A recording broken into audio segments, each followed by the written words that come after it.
Hello, everybody. We are at $1 million fucking dollars. We did it. We did it, everyone. We did it. Cyberfrog 2, Rekt Planet is the first Comicsgate campaign ever on Indiegogo to hit $1 million, and we did it together. Let's not even play around, everyone. Let's just fucking celebrate. We did it. We did it. You and me versus the world. We fucking did it, everyone. Thank you so much. Thank you so much for this incredible moment in which we just utterly annihilated all expectations. Everyone who doubted us right now is, very sad, I guess. I don't know. Let's refresh this right here. It says $992,259. Let's just give this a quick refresh. Ba-boom! 1,120,000. Wait, I don't even know how to say that number. $1,001,234. This is unprecedented, everyone. We did it together. You and me, we did it. I don't know how else to thank you except to just utterly rejoice and party with you guys tonight for this historic, amazing event. Oh my God! Look at that. That is beautiful. $1 million. And I mean, look, it's fabulous. Absolutely fabulous. I was just floating around in the swimming pool outside, like looking up at the stars, going, one day, everything is going to go exactly the way I want it to go. And then Andrea picked up my phone. It was playing some pop music, for the kids in the swimming pool. She refreshed the campaign. You're at $1 million.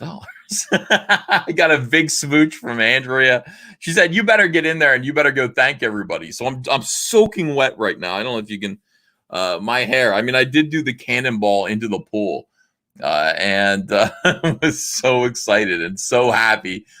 This is absolutely phenomenal. We did it. We did it. We did it. And it just keeps moving. The campaign just is flying along. Thank you guys. Thanks for everything that you did. Let's take a look at the chat here and see you guys. Hello. A lot of people are moist as well. We got Fragga Boom is here. Fragga, hello. Adam Post is here as well. Hello. Hey. Yo, man. I'm sitting there watching movies with the kids. I'm like monitoring your thing, and I'm like, holy fuck. This is incredible. Did not think this was going to happen that quickly. I mean, I knew it was going to happen. Maybe I thought maybe tomorrow at some point it might happen. This is the day, man. Before the crack of July. This is the day. Before July dawns. That's right. We are at $1 million, and absolutely fantastic. Thank you guys. Jay Sims, we did it. You better believe it. We got super chats here. Doomnatron says, "I'm so happy. Congratulations. Please make the plushies. I'm going to see those soon. I'm going to have a prototype in a week to show you guys of that plushie." Congrats, Ethan, says Chris Stanley. Thank you, Chris Stanley. Thank you for your support. Yeah. Nefarious Technology says, I was done donating to YouTube for the month. Then you became a god. Ethan, are you a god? Whenever anyone asks you if you're a god, you say yes. Yeah, we've already learned that lesson. Seven Figures Biatch, congrats, Pieman Victorious. Look, this is the way it goes. I think we break new ground. Isn't that the way it goes? I mean, we break new ground, and then it becomes easier for everyone else. The 4-minute mile, dude. It's that 4-minute mile. It really does. So now 7 figures for you, well earned.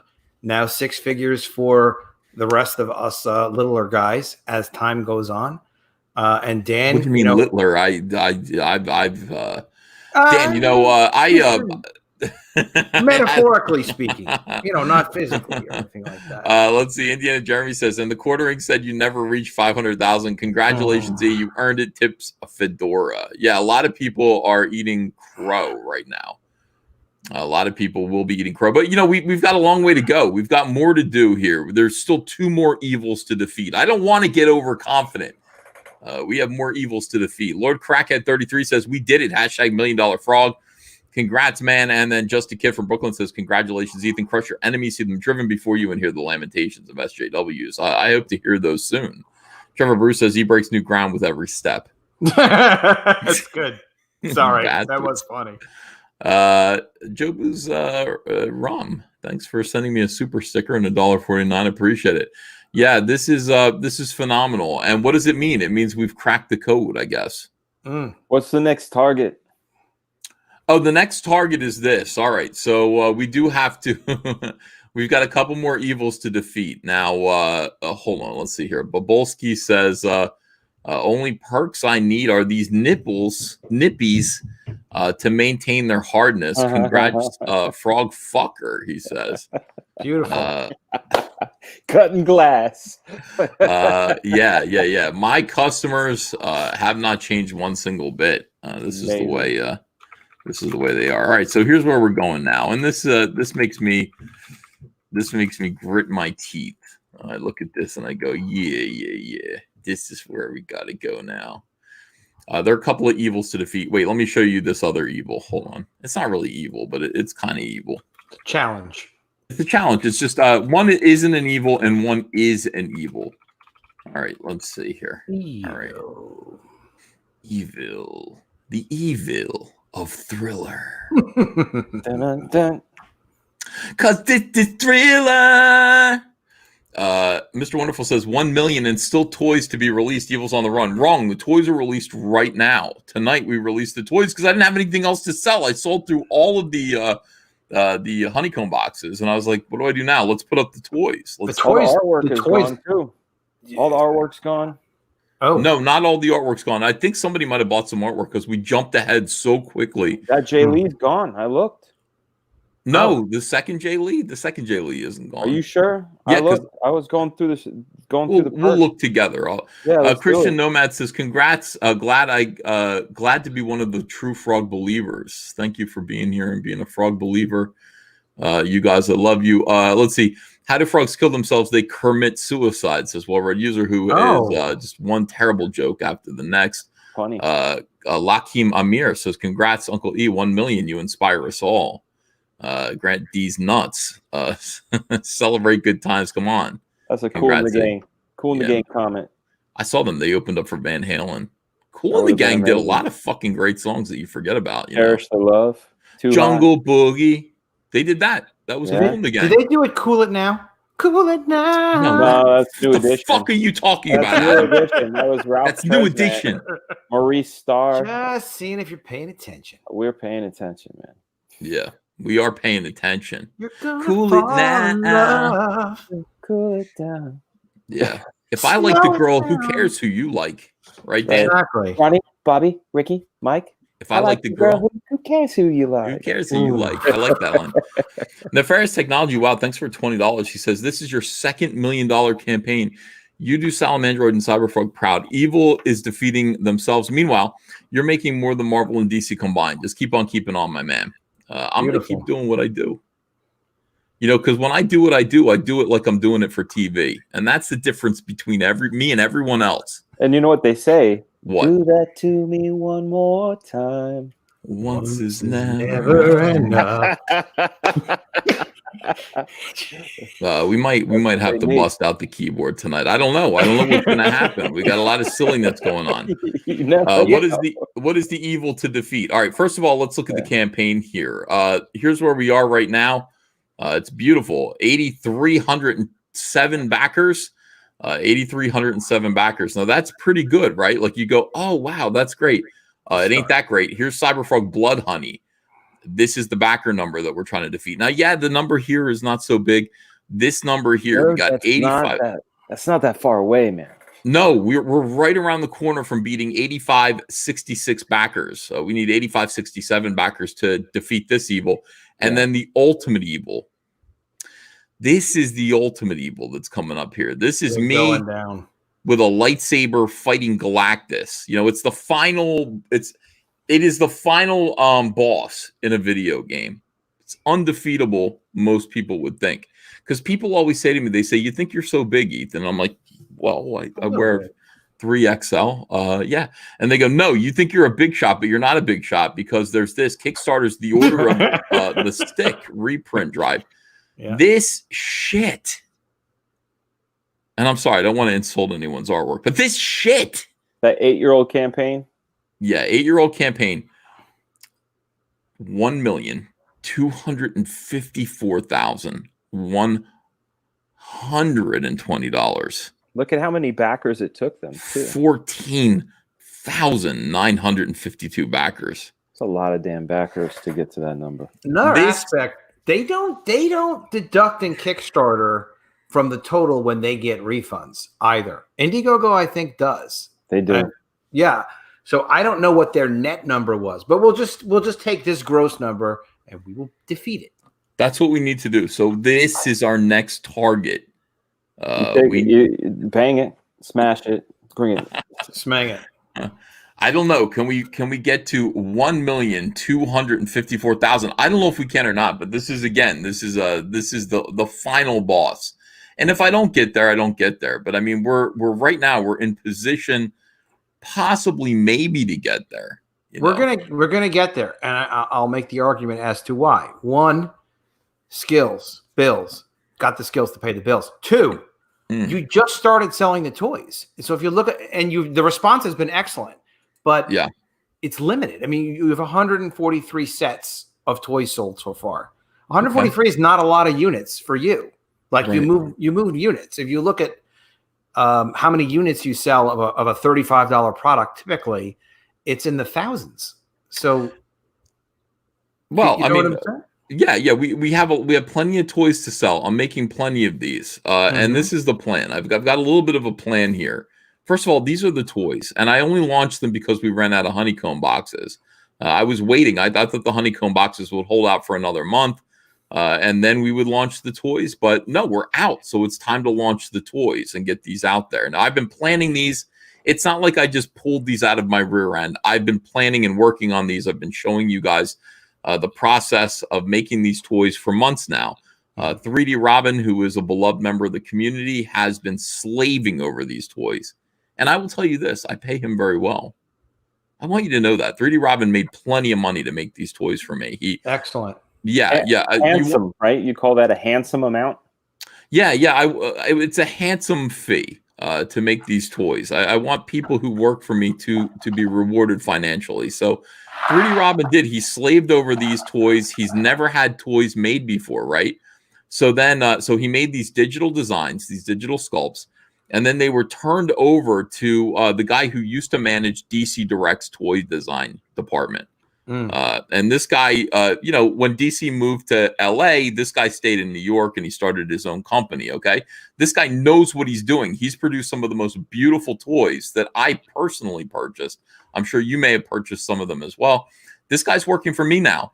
And he took 3D Robin and he said, he basically took him like he mentored him. Nice. Yeah. He's like, I'm going to mentor Robin. No, he didn't mentor him in the way that we're looking at now. Not the bad mentor. No. He actually did. He said, okay, so great mentoring.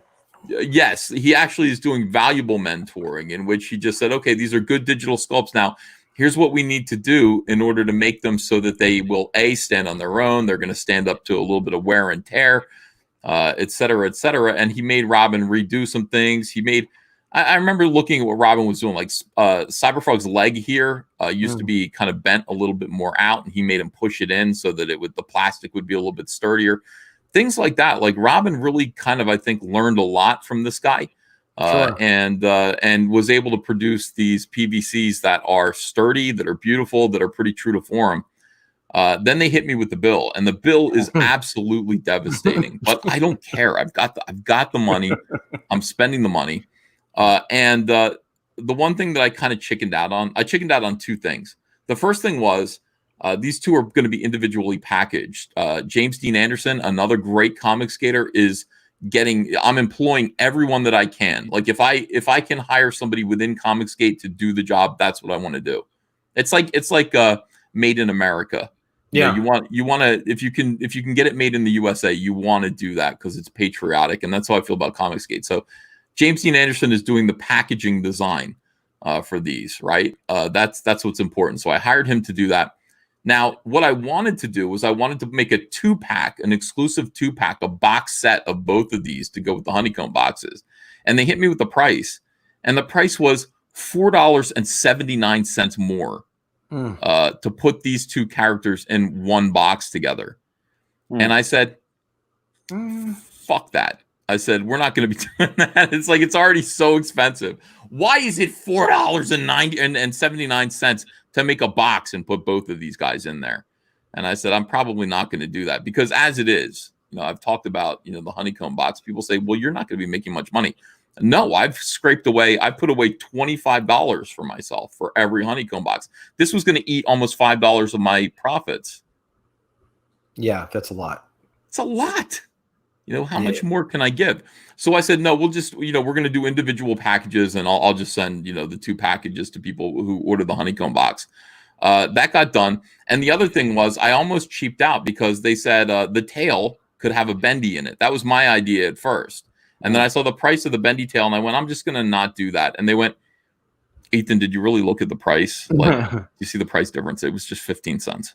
It's 15 cents to put a bendy in the tail. You want to do that for the Salamander toy? And I went, and I felt embarrassed, and I went, yes. But it was like times 20,000 units, wasn't it, or something? 15. We're making 15,000 Salamandroids, 20,000 Cyberfrogs. So we've got a lot of these to sell. So just for your math friends out there, that's like $2,250. That's $2,250 just to it's put not a bendy very in much. the tail. It's not very much in the grand scheme of things, because Not in the grand scheme, not for really the value add.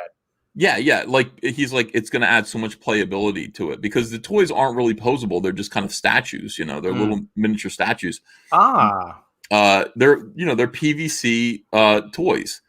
So he said, with the bendy in the tail, the tail, they'll be able to sculpt the tail any way that they want to move it. And that just seems like a better deal. And I said, yeah, let's do that. And then some women from China sent me videos. Oh. Well, they sent me videos of what the tail would be like. And at that point I was sold. It's like, how can you not, like, when they're sending you videos of what the tail, like a bendy in the tail is going to look like. Let me see if I can find it here, and I'll show you. Yeah. Be blown away I by was this. about to ask, are you teasing us? Yeah. I don't mean to tease you. I will show you. You can see, it's so funny. All right, hold on a second. Pause this here. Yeah. You can see exactly. They're showing you. This woman's demonstrating. Like, no, you definitely want. That's really cool. You definitely want to do this. And where is it here? Did I put it up here? Up here? Where'd I put it? Oh, right here. Okay, here it is. Watch this. Oh. She's like, look, this is what the tail will be able to do if you put a bendy in it and spend 15 cents, you cheap bastard. You work it, Ethan. You work it good. Like, all right. Yeah. If someone sent me a video, I'd be like, I would be really embarrassed to say no. I'm like, I got it. Okay, also, we're like, going to do it. That's great with the playability, because, like, you can screw around with it a lot. It looks like it's pretty sturdy, too. Like, you can really just kind of. I'd have it on my desk, and I would wrap it around some pencils and have it as a pencil holder. Smang it. Yeah, you can do whatever you want to it. But this is, of course, this is my first toy. I'm going to be making a lot more toys. I'm going to be making toys and statues, but this is my first effort, and it's got to go perfectly. Like, I thought I was spending all my money on paint steps, because I'm like, his teeth need to be painted, the inside of his mouth. I'm talking about Salamandroid. His eyes and the black underneath his eyes, and then the yellow spots all over him. These things are paint steps that are expensive, and that's where I want to spend the money. And they said, well, what about a wire in the tail? And we're going to do the wire in the tail. So basically, the Salamandroid toy is absolutely amazing. 3D Robin, he got him just right. I had to go over and say, no, his head needs to look more like this. He's kind of like a lizard. He's a salamander kind of by way of a puppy dog. That's how, I had to explain it to Robin. I'm like, he's a big puppy dog. That's how you have to think of him. So this is what I did. The campaign, the link's in the description, guys. If you haven't backed and gotten yourself a set of the toys yet, please do it and do it soon, so that people can be blown away by the day. You want people to be blown away by today, and that's the thing. You can get the new featured perk. Oh, since, by the way, we are sold out. Look at this, sold out of executive honeycomb box sets. Gone. Sold out. I mean, these are we sold 2,500 executive honeycomb boxes. I want to do a box set really badly now. Just find a way to do it to make it unique and make it have to do with what you're doing. But people really liked it. People were happy. If you did back a honeycomb set, good for you. If you've got one coming, because you are going to get automatically, you will receive a Salamandroid and a Cyberfrog PVC. They come, the honeycomb box set is a subscription. Anything I add to this campaign from this moment forward is going to be sent to you with your executive honeycomb box set. Will they fit in the box? No. Okay. No, they're going to have to be shipped on top of the box because, look, again, I've got look at this. By the way, this is what Cyberfrog, the paint steps for the Cyberfrog thing are. This is how many colors are used in paint. Wow. I've never done this before. I really dig it. He's got PMS, silver metallic paint is going to be used on his metal parts. He's got 2 different shades of green, yellow for the eye. Blue is going to be used in his tattoo. He's got red dots, the light up, connectors to Chelsin. It really it's like, okay, this is expensive. Like this is where you spend money on the paint steps to make sure that. And 3D Robin said, take a darker green and then stipple his back, like give him spots on his back. I'm like, yes, do it. Beautiful. So in any case, hold on a second. This is what I wanted to show you. So this is what your toy is going to look like. And these are $10 each. And they are going to come in this package that James Dean Anderson created. Look how beautiful this is. So cool. Yes, retail ready. Beautiful, James. He did such a good job. I got to change a couple things. It says from the pages of Cyberfrog. This is going to be, I want this to be in Cyberfrog's like word balloons, the bubbly word balloons. And ages 4+. No, it's like more like ages. I don't know. It's not. You wouldn't give this to your 4-year-old. He'd choke on it. My 6-year-old would totally be down for this thing. 6-year-old. I mean, I gotta change that. He has all the Nintendo amiibos and all that stuff. So your DC Direct guy would be able to suggest an age, right? Yeah. Well, I mean, we have to run through and get all this stuff done. It has to be approved in various ways, so that if I want to sell these to Five Below, or something like that, or one of these other retailers, I'll be able to do that because I'm gonna have a UPC symbol. I'll have all this stuff on it that makes it ready to sell. All Caps Comics Collectibles 2020. I don't think so. More like 2021. By the time these get done, they tell me they can get these to me by December.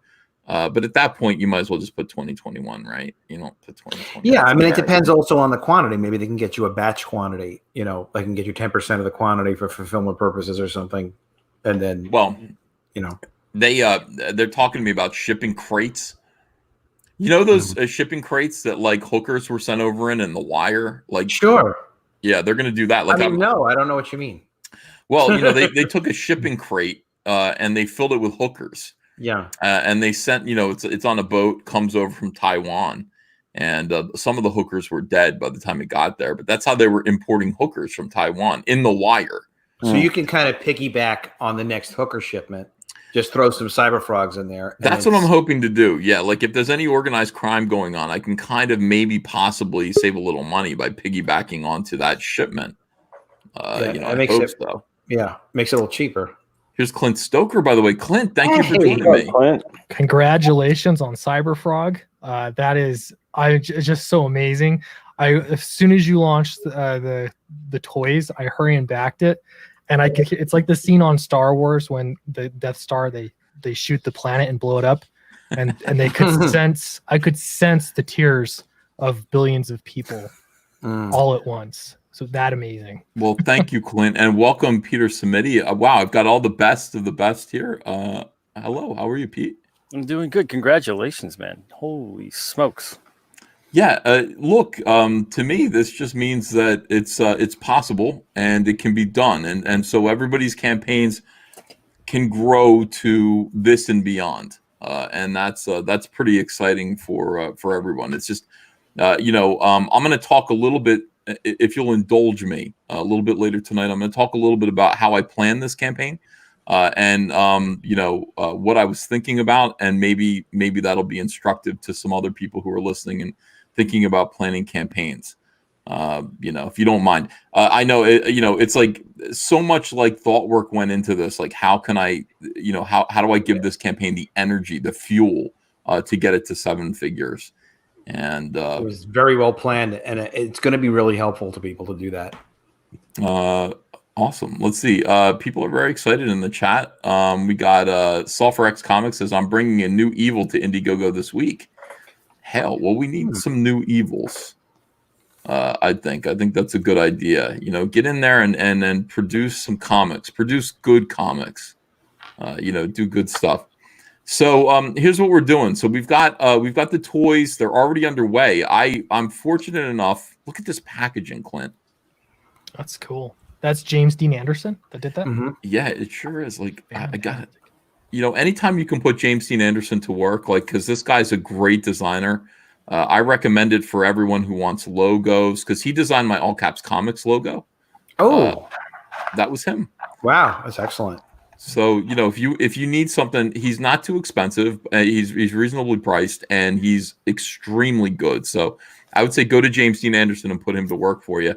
I'm going to have him do the Salamandroid box as well. I think the one thing that we're going to do differently here is I'm going to make this this window circular. I think I'd rather it be a circle that he's sitting in. But, you know, in any case, this is the size of, if you can picture this being kind of, you know, look, this is almost 3 inches tall. This is how big Salamandroid is in relation to it, and Cyberfrog. They're fairly big PVCs. I had 2 choices. One was a small scale, and then they gave me this blown up option, and they said if you blow it up and make it bigger, the paint steps, they'll be more generous with the paint that, you know, they can do with it. So wow. So how big is he? I mean, he's pretty big. Yeah, he is. Let me see. He is 15. He's 14.5 centimeters. Tall height. That's tall. How big is 14.5 centimeters? It's got to be like 7 inches, right? 6. Yeah. Oh, it says 6 inches here. So he's 6 inches tall, from the floor to his fins. Wow. And he's 9.45 inches at his widest point. I wish I could say the same for myself. But that might be uncomfortable. Wow. With the toys, one thing you might want to look out for. I know that when you get ages and stuff on there, we were looking into toys, and you have to go through a whole weird process that costs a ton of money to get it aimed at kids. If you do it 15 and up on the packaging, you don't have to do any of that. Just it's a big legal insurance liability thing. I don't know. I hate to see somebody go, oh, look at him. He got this for this, and did he get the appropriate certifications? Well, I mean, this is you know, again, I got the guys from DC Direct who are doing this, and they've kind of given me all this information, and they're teaching me about things like that, and asking me what I want to do. Do I want to make it so that it's for kids? I don't really care about that necessarily, but it's definitely not for 4-year-olds. Like James Dean Anderson put, you know, ages 4 and up. I think he just did this for fun. It's not for 4-year-olds. This is a tiny. Look at this. This will break off inside, and like his finger will break off and get caught inside your eyelid. Oh yeah, he looks delicious. You know. Yeah, I mean, this will poke your children's eyes out. They will choke on this. It's definitely a choking hazard. So I don't think I want to say it's 4 and up. That'd be the worst thing, to get like plastic up your eyelid. Well, you didn't design it with that in mind initially. That wasn't the vision initially of like, we're going to execute this so that 4-year-olds can play with this. And that's probably a different frame to come at it from. Yeah, I didn't think about it at all. I was thinking about Clint. You know, I was like, yeah, Clint will play with it. Yeah, you could like say age 30 and up. You know. 30 and up. Like 29, you're pushing it. Like it's at least still a too choking young. hazard. You know. All right, so so this is what we're doing. So we got this going now. I put these up, and then people started immediately complaining at me. But that's what consumers do, and you have to listen to them, and you have to. Wow, look, it's just flying, dude. It is flying right now. $1,002,954. You got to listen to them. So they said, wait a second, like it sucks that we can't buy multiple of them. And I said, oh. And so what I did was, here's the individual. You can get both of them for $35. $35 just seems really low to me. Seems too low to me. It's too late now. I already You know got what I mine. mean? So. Ethan, reach out to me next time before you do your numbers, and I'll hit it. I'll run numbers with you, brother. But yeah, Okay. look, you were doing this because you are now moving into you're the Todd McFarlane of Comicsgate at the least. Oh. So you're moving into this toy space. This is an investment in the toy business, as well as a reward to us fans and everybody else in Comicsgate. So you're making an investment now that's going to pay off like many times in the future. So there's nothing wrong with the price. Could it have been higher? Of course. But more people are going to get it now. You're going to have at least 1,000 backers on the toys. Has to be. Has to be. Well, I hope so. That should help with your production costs too. If you get more people purchasing them. Pete, if I told you how much this cost, you. Oh, I could imagine. Oh my God! But I got that's the thing. I've got the money. I'm going to spend. I keep saying I got the money. I'm going to spend the money. Yeah. Cyberfrog. If you look, every time you guys buy any copy of Cyberfrog Rekt Planet, and many of you bought more than one copy. For every copy of Rekt Planet that you buy individually, then you are going to receive a Cyberfrog PVC toy. So if you bought 3, you're going to get 3 Cyberfrogs. Wow. This was the grift, by the way. And I bragged about this to Zach. I said, Zach, I've got the best grift in the world.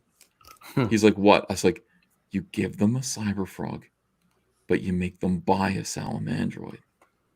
And he said, what are you talking about? And I said, look, they're all getting free Cyberfrogs, but they have to buy the Salamandroid, and he's $25. And everybody wants Salamandroid. They like Cyberfrog, but they really like Salamandroid. So that's the grift. Ha ha ha ha ha. Ha ha ha. And Zach said, you got to stop drinking, Ethan, especially in the afternoon. The first hit's free, baby. That means that everybody who's a Cyberfrog fan who at least backed Rekt Planet is going to get a Cyberfrog toy. So you're going to have 8,000 backers plus 8,600, 8,900, however many, that we're all going to have Cyberfrog toys. So we're all going to want to buy and support whenever you're ready to do more toys. It's brilliant, really. It is brilliant. It is brilliant. So Salamandroid PVC toy is only $25. You can get as many Salamandroids as you want. People were complaining about this because they were like, what the hell? Because I want to buy 2 of them. So I went, okay, here's 2 of them. Here's 5 Cyberfrogs that you can get. Here's 5 Salamandroids that you can. By the way, the shipping goes down. Here's 5 Salamandroid and Cyberfrogs that you can get. And here's 100 just 10 Salamandroids that you can get if you want to get them that way. And the other thing that I did was somebody said, why can't you make them add-ons? And I said, okay, so now if you buy a copy of Jay Lee's Rekt Planet comic book, and it's not Jay Lee's Rekt Planet, it's mine. Jay Lee just did the cover. He just did the cover. It's not his. It was kind of your idea, wasn't it, Cyberfrog? Yeah, mostly my idea. Yeah. Cecil had a lot to do with it, though. No, he didn't. Cecil didn't have a damn thing to do with it. He's been telling people. I heard not a damn thing to do with it. His name was first on the book, too. It was mostly Jay Lee with a little bit of Ethan thrown in. Yeah. But in any case, if you buy this now, I did add-ons. So if you buy Rekt Planet, you're getting a Cyberfrog, and then you can just add on a Salamandroid for only an additional $5 shipping. So, that way you're saving an awful lot of money on shipping by purchasing a copy of any of these books. Like any of the books have a Salamandroid toy add-on. And I think I've done it. I think I've done it. You've done it all right. I think I've created the perfect campaign. I think I've acknowledged everyone's needs. Not my own needs. But I've acknowledged everyone else's needs and made sure that, I adapted to them. Tried to make people happy.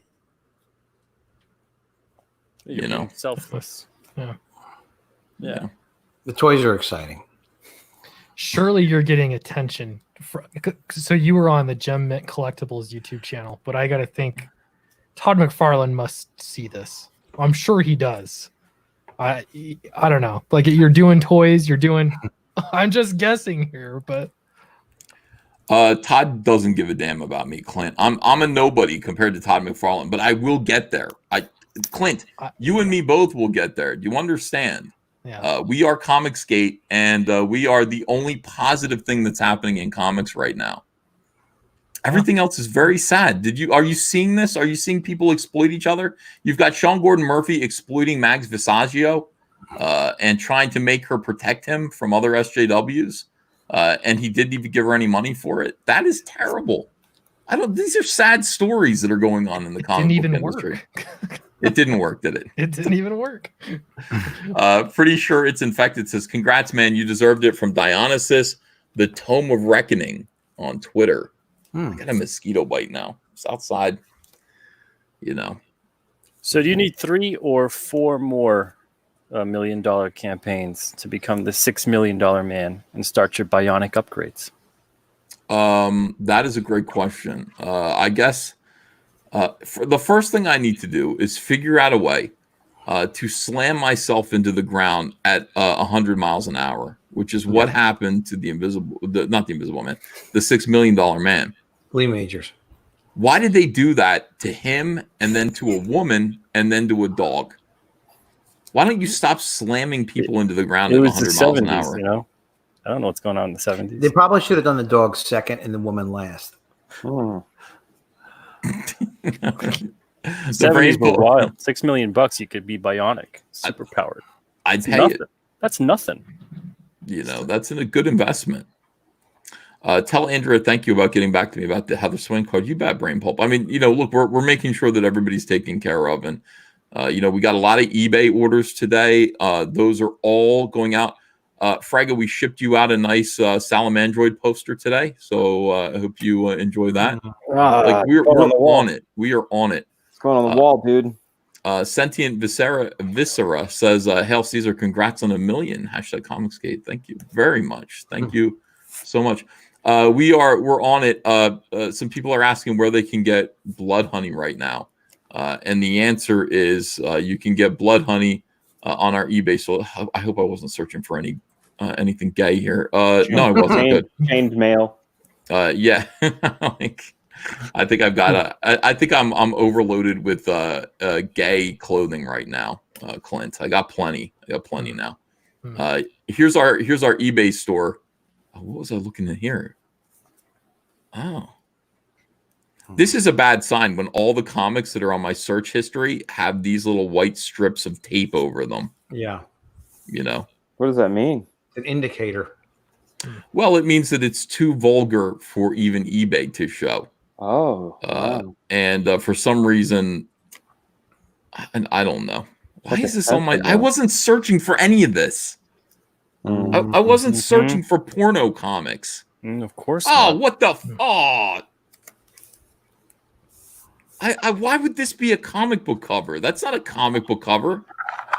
I'm so glad I'm nearsighted right now. Yeah, I can't see it either. You can't see them? Okay, well, it's basically just a pair of boobies that have a green and pink sticker over the nips. Ass titty. I'm okay with boobies. Okay, all right.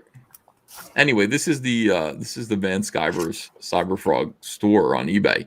And if you want, you can go here, Cyberfrog 9, and we're selling all of the merchandise from the last campaign. I mean, at least most of it anyway. So you can pick it up here and read a copy of Cyberfrog Blood Honey in anticipation of Cyberfrog Rekt Planet.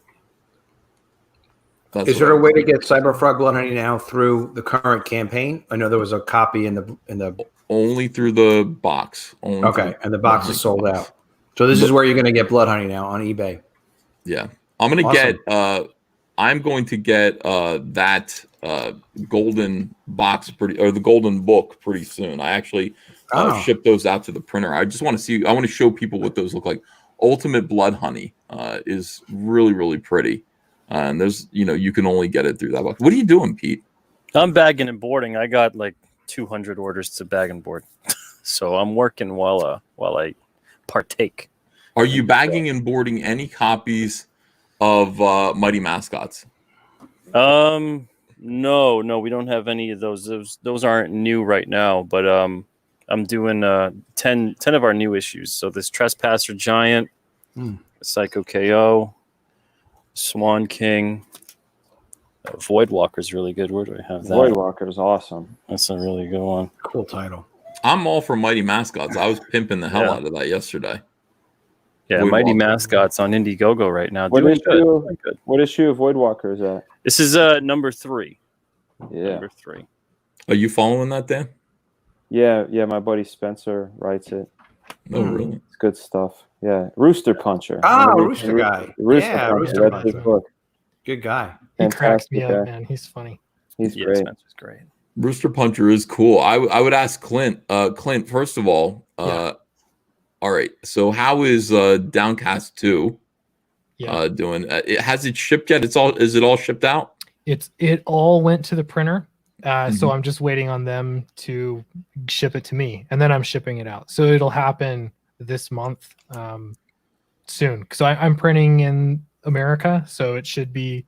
Last time it took them, I think, 2.5 weeks to print it, and then they got it to me in 3 days. So Not bad. That's so fun. yeah. And now, So- when can we throw our loot at Fatal? I signed up for the mailing list, but I need to know when that's cut. Like when can I get my wallet ready to just like? I know, man. It's beautiful. That one is not.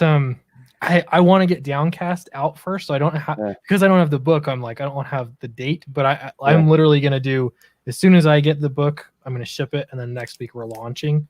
Okay. So it'll probably be at the end of the month, like the 25th or something. Very excited for that book. It looks fabulous. Charlie kicked ass on that. Yeah, he did, and he's sending stuff to me in private, and he's like, "Let me just show you this." He's like, "Don't show anyone, Ethan. Don't show anyone this. This project that I'm working on with Clint called Fatal. Whatever you do, don't show anyone." I'm like, "Okay, I won't." Here it is. This is Clint's next book with Charlie Snogans. This is Clint. Yeah. This is phenomenal. I'm sorry to do this to you, Clint. Do it. This is phenomenal work. This looks absolutely amazing. I mean, everyone is going to back this. I will promote the living hell out of this. Not like I'm going to really need to, but I definitely will, because I would be proud to be associated with this, as I'm sure that you are. Yeah. Can you give us a couple of spoilers about this? Yeah, so Fatal is basically about a guy that is a space exterminator. And so he gets this job that's on a planet that he hates. It's full of rich snobs that all think and act alike. They're very PC. And he goes there because they have basically a brain maggot that makes them docile and kind of soy. And so he goes there, and when this brain maggot activates, they transform into these sort of alien lizards. And he goes there, meets some beautiful women on his way, and they work through exterminating this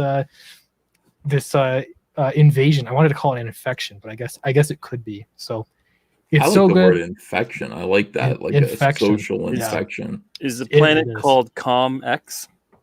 It's called Fandral, but maybe you see some linkages to, I don't know, maybe places you visited. I don't know, but it's so I can tell you this is my best work as a writer. Charlie Snogans is he just showed another page here on how to draw comics earlier with the Australians.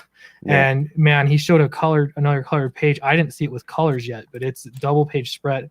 Like we're competing. Anything that Marvel and DC puts out, this is going to crush them. But this is amazing stuff. So I'm really excited about it. Yeah, I don't blame you. I can just picture you two guys kind of at this point, this is now your third comic book that you're working on. And he is, this guy is just absolutely amazing. I can see you guys kind of bouncing off ideas off of each other. Yep. And raising each other's games, because this is a big leap forward from Downcast, which was a book that I really liked. This is a huge leap forward. So looking forward to this. What do you think? I mean, first of all, who's publishing this? This is Sweetcast Comics or Sweet Comics. So just me. We're just doing it together. And that's all the plans right now. We just want to focus on crowdfunding and get it out through Indiegogo. The fun part is it's just been such a cool collaboration. It's kind of like you're in a band in high school or something like that, where you get together in the garage and you're sort of bouncing ideas off of each other. It's a real collaboration. So we were called Toxic Waste, and we had a song called "I Shot Mr. Rogers," which didn't go very well, but Yeah, I know what you mean. Absolutely. Yeah, it's super fun, man. I can't wait to start showing more art. But again, it's like I'm gonna get Downcast shipped to everybody so that it just makes everything more smooth. We finished that first campaign, so. Some people are saying that I'm showing favoritism to Mormons. It's all part of the cult. I mean, yeah, you could call me names if that makes you. No, we're the Mormon Mafia. I'm not calling you names, not at all. Look, we look out for our own. And I will tell you something. I get yelled at about this today. I got yelled at about polygamy, and I was like, "What's wrong with polygamy? Polygamy was cool. Like it made sense." I want to spread my genes as quickly as I can and create as many miniature versions of myself to repopulate the earth as quickly as possible. You can't do that. Ladies, I'm sorry. The idea of women having one woman having 80 husbands doesn't work. One man, one virile, strong man like myself or Clint, having 8 or 9 wives just makes sense. We impregnate them all in an assembly line. When one woman gives birth, we're impregnating the next one. Or we've got, it's like we call our wives, we're like, you're on deck. And then you're on double deck, baseball terms. There's a more simple way to spread your genes, man. What? Like what? Just to eat more pies. Just unbutton them shits and then not genes. I mean like DNA. I mean genetics, Dan. I need more of me in the world, So you want to, the idea of marrying multiple women. One's enough problems, man. It's the mighty Mormon bullpen. You keep that. One is enough. A lot of people say, yeah, but ladies go, that's sexist. And I go, okay, yeah, but listen, let me put it to you like this. I'm like, would you rather be your husband's only wife, or would you rather be one of my wives? And then they go, oh. I see what you mean. And that changes everything, Dan. That's a whole different discussion when you put it like that. One of my 9 wives or your husband's only wife. And then they kind of go, oh, yeah, I get it. I see what you mean. Volume. It's like, I'm going to get emails about this now. Word virus is like, Andrew would kill you. No, Andrea likes me right now because we first of all, I was the perfect husband today, absolutely perfect. I took time to watch Ava. I fed Ava breakfast. I did everything right.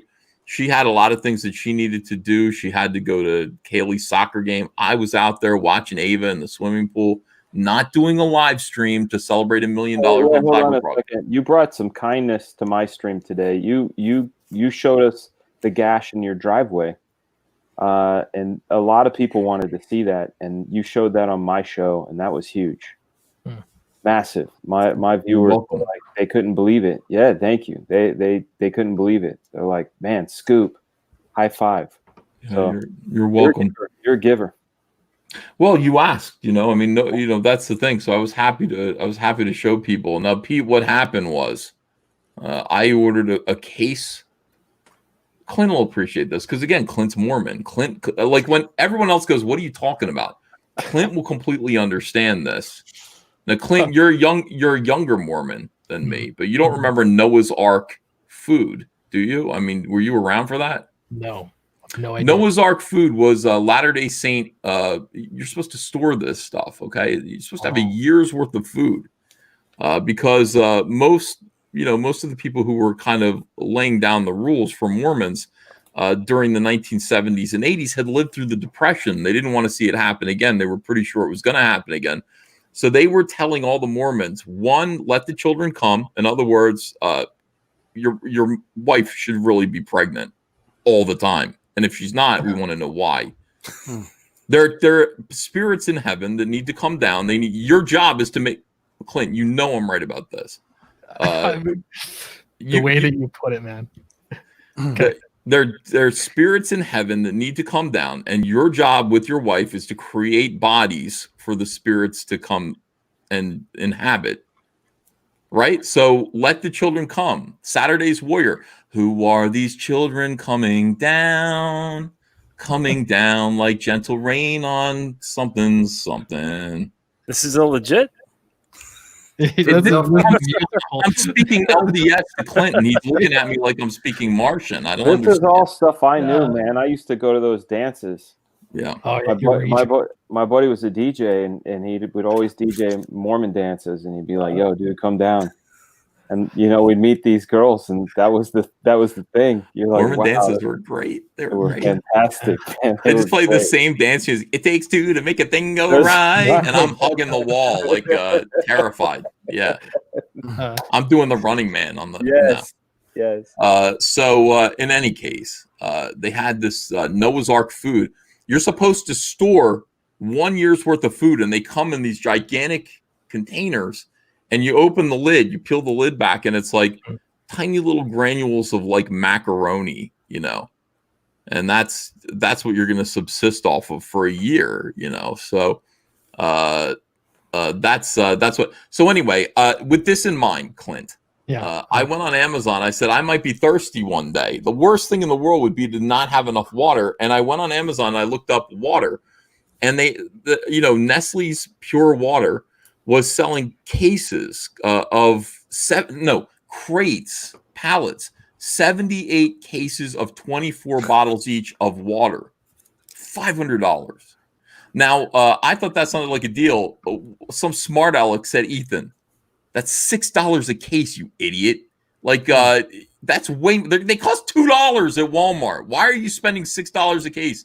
And I thought to myself, well, to have them delivered to me, I guess, I don't really know. But in any case, I ordered this pallet of water. Andrea was going to kill me. All these everybody was upset with me. Dan was upset. I wasn't upset. I was envious. The hydration levels are fucking envious. I will be the most hydrated man. You call me Hydro Man. Hydrated. Wet there's a H in the word wet. So, Clint, I'm waiting for this delivery. I get a call from a guy who says, I'm 10 minutes from your house. And I go, okay, well, I'll be there to, He shows up, this little Mexican guy, in a big truck, huge delivery truck. And I swear to God, he's just like, he opens the back of the truck, and the only thing in the truck is my pallet of water. And he's like, this weighs literally 2,200 pounds. So he's like, I got to find a way to get this. My driveway goes like this. It's like a slope up, and then it's cool. But you got the slope up. That's the problem. So it's like, here's the road, and then you got to go, and then you go, all right. So the slope is the thing that you got to navigate, and that's the problem. Now, this Mexican, he goes like this to me. He goes, I don't think I can pull the pallet on the dolly up the driveway to your garage like I told him to. And he said, you'll have to help me give a push. So I tried to push. He tried to pull. It didn't work. He puts it back on the truck. He goes, I'm going to try to back the truck up your driveway. And he did so. He put the truck in reverse, and then he proceeded to plow into the diagonal. Here's the truck. Here's my driveway. Here's the truck. Beep, beep, beep. Like this. And I'm like, stop. How do you say stop in Spanish? That's the problem. Alto. Alto. Alto. A-L-T-O, I think. I didn't know. I didn't know how to say Chat that. knows. Chat's got to know that. All I knew was from watching Speedy Gonzalez cartoons. I was like, undulate. No, that's faster. That's not good. That's worse. Yeah. So that's why he kept going. And the smoke was like everywhere. And he destroyed the driveway. And then he just came out and said, I don't know. So I'm going to leave the pallet of water here. And I had to take the water by hand, into my garage. I got it all stacked up. It looks great, Clint. Don't worry about it. Hey, do you want me to show the viewers what the gash look like? Okay, I mean, if you have to, it's not pretty, guys. It's really Andrea was going to kill me. It's not pretty. If you want to share it, look at that shit. Holy shit. What? That is not okay. Yeah. It is not okay, man. I'm guessing he had a lift gate, right? on there. That's right. Yeah. So he couldn't just where your driveway goes like this and then like this. He couldn't just back the truck up to so this way the liftgate can come out and it can meet the driveway and doesn't have to worry about that slope. No, he just didn't. decided to He go to the seemed driveway. incapable. You know, Even the I only, mean, it'd be in the street a little bit, the truck for a second, but yeah, he I wasn't mean, interested in oh, trying to boy. navigate. You Yeah, know, there's a right way of doing it, and it's called the working way. And what that would be is to like set the pallet down, Mhm. unload the water one by one, get that other pallet up there, and then one by one bring them up. That's what we ended up doing, but not before they destroyed the driveway. So maybe in these situations, you do a live stream and get advice from Dan. You get advice from the chat. You know, see who's around. Like, guys, here's the problem. What are we going to do? Supercomputer this thing. Supercomputer it. I mean, ultimately, we arrived at the right answer, but again, just not before some poor choices were made. After a heavy price was paid. Yeah. Now people are saying, was it worth it, Ethan? The answer is yes. Of course, it was worth it. I mean, ultimately, all I wanted was the water. Sell bricks with names on them, bro. Repave your driveway. Build a Battle Brick Road, a brand new one. Yeah, I'll throw a Hyundai down on a brick that says Frega-Boom on it. A few people are suggesting that. At that point, I don't know why we don't just like have statues in our front yard. What's the name of that? You know when in the Japanese art, when a vase breaks and they fix it with gold and it's like prettier because of the way they fixed it. Don't do your whole driveway that way. What's it called? Does anybody know? Like a Crackle. Yeah, it's not Kirby Crackle. It's a different K, but no, but they fix it. So you just go in there with these nice bricks. You smang it. You smang it. Yeah, full spanging, flossy that stuff. Yeah, I mean it's very simple. Brian, that is a very simple. I mean, if you're gonna break it down without any emotion involved, sure. Yeah. Art Bears in the house. Kintsugi. Howdy, hi there, party people. Hey, congratulations, Ethan. That's awesome. For what? 1 million. Oh, thank you, Art. Yeah, that little chestnut. Yeah, we did good. We're at $1 million after I've been thoroughly shamed. $1 million. $1 million. Let's refresh this and see how the campaign's going. Look, $1,004,446. Incroyable. This is the number that we're looking at right now because this is the source of distress. 8359 as opposed to Blood Honey, which was 8566. So I guess we need to defeat that evil. So we got to get the backers to 8566. I'm no longer worried about that. I think it is going to happen. I was worried about it for a little while. Well, I can't wait for my action figures. They're not. I mean, they're not action figures. To be fair, you know, they're. I don't want you to think they're action figures because they're not posable. They're not dolls. Yeah, like they're figurines. You know, they're PVC figurines. They're beautifully painted, but they're not really posable. Desk accoutrement. The tail is posable, very posable. I like that posable tail video. It's kind of sexy. Ethan, please don't say that your wife's painting all of these because she's doing everything else. I'm putting Andrea to work. Her job is to paint all of these at this point. She's got little paintbrushes, you know. Yeah, she doesn't mind. She likes it. She likes. She's like, I need something to do. Keep me busy. Are you considering having any of them not painted? Because people do enjoy painting their own. Interesting. I've heard people say that, but then I went, well, I mean, how many would I leave unpainted? Because I'm making 20,000 of the frogs and 15,000 of the salamanders. 500 tops. Yeah, you know what I mean? Like, this is the thing. You learn about, I'm learning all about how this gets done, and there's something called minimum order quantities. And minimum order quantities is very, very, very important over there. They're just like, you know, if you do not order 15,000 of these, we don't want to do them. If you don't order 20,000 of these, we don't want to do them because, you know, we've got other things to do. These are big toy companies that are, you know, that are manufacturing. So if you said, could you just leave 500 of them blank because there are probably like 6 people who like to paint them, then they'd be like, F you. You don't treat them that way. These are like Todd's putting them as artist proofs. Dan, you don't understand, man. These people are playing hardball with E right now. I mean, you don't mess with these people. They're like Diddy Mao, and I'm like, 15,000 is fine. Yeah. You know, they want to play. They want to play Russian roulette with me, but they handed me a semi-automatic. Dan, these people are not playing games. Dan. Made. You know, this is a serious business. Toys. I still think you need to get like 500 of them made, and they're artist proofs. They maybe come with like a signature card, or make the card the card backing completely blank too, like a coloring book. You know, you're crazy. Well, I mean, I could do that. You know. Where are you getting them made? I don't know.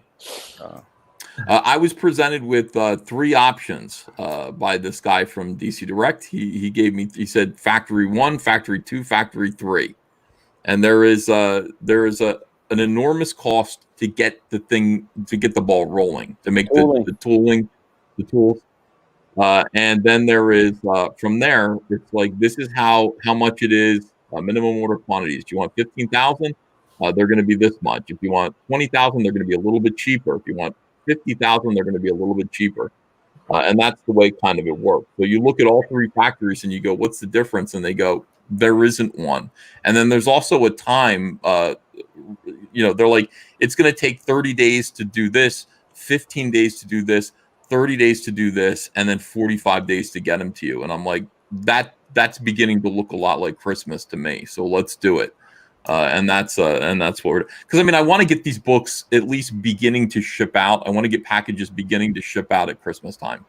The toys are going to make that a little bit edgier for me, but even still, I think we're probably gonna be able to do it, and that's what we're looking at. So. Are you still planning on fulfilling it yourself? Yes. Oh my gosh, you guys are ambitious beyond anything I can even comprehend.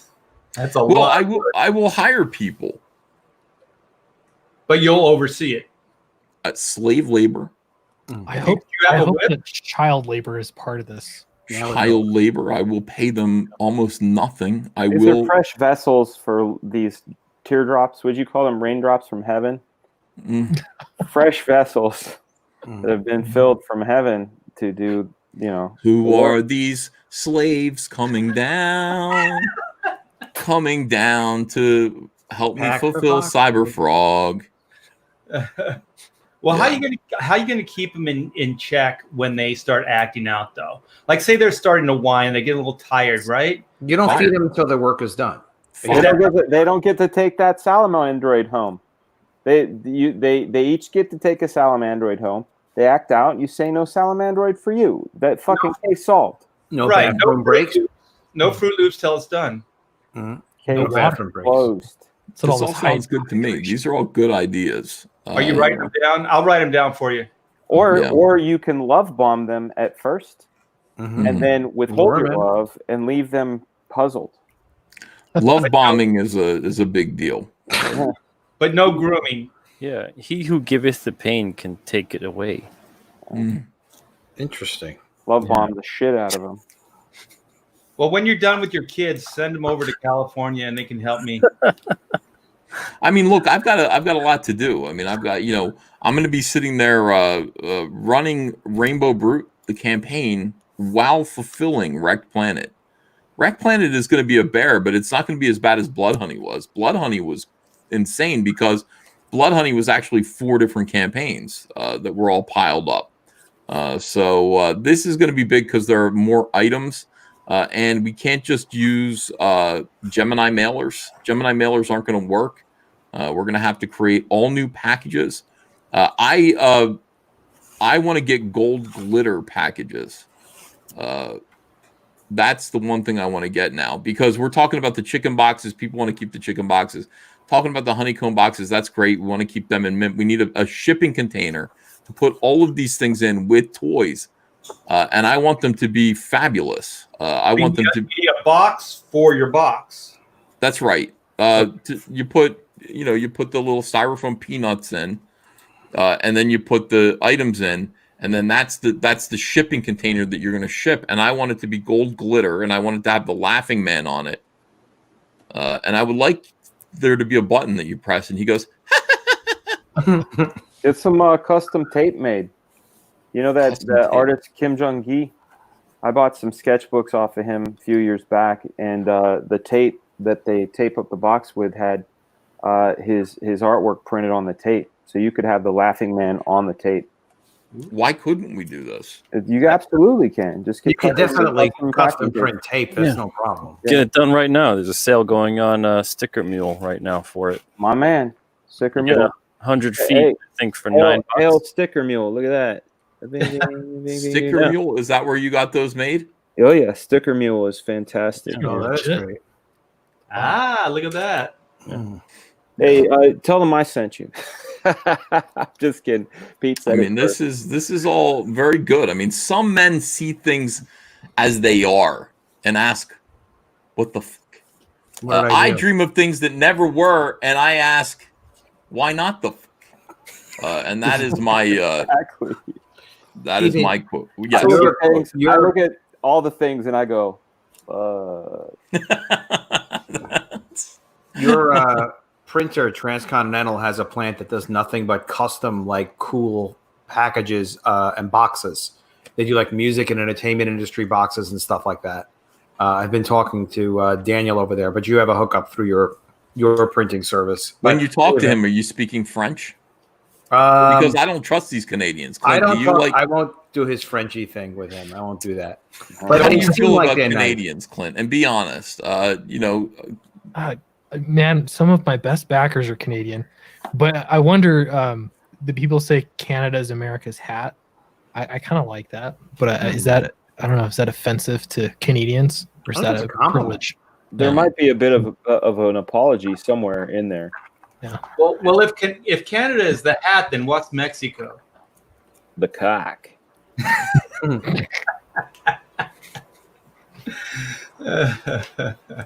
Viva la Mexico, man! I love Mexico. I've worked in several parts of Mexico. Cancun, which is in the southeast, central, which was Durango, a little north of Mexico City, and Tijuana, and inland of Tijuana, not the border stuff that everybody knows with kids selling you gum and shit.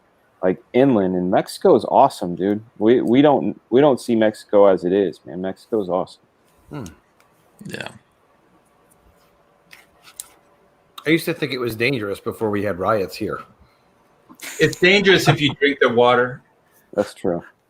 Yeah. That's true. Enjoy mariscos, man. The wonderful seafood in like Baja and Yeah. all those areas, man. You can get octopus hamburgers, man. It's amazing. Octopus hamburgers. Yeah, they got hamburgers with grilled octopus on top. It's awesome. That sounds good. I admire you, Dan. I admire My your food- taste my in food is- burgers. Man, I love burgers. I love them. I go experimenting all over them burgers. Now, Are they Archie like Bear would never eat that garbage. I would never know. But is it like a patty, or is it like the tendrils are kind of They thin slice the tentacles. the And, tentacle? and they're usually like barbecued or grilled, and they're delicious. And I envy Art to Bear because over by, not trying to dox you, but over by the Savoy Ranch area, there's a Wahoo's fish taco. Yeah. Boy, I've been craving that rice and beans like nobody's business. I need it so bad. It's over by the Best Buy. You know what I'm talking about? Yeah. I've been Yeah, dude. I miss it so bad.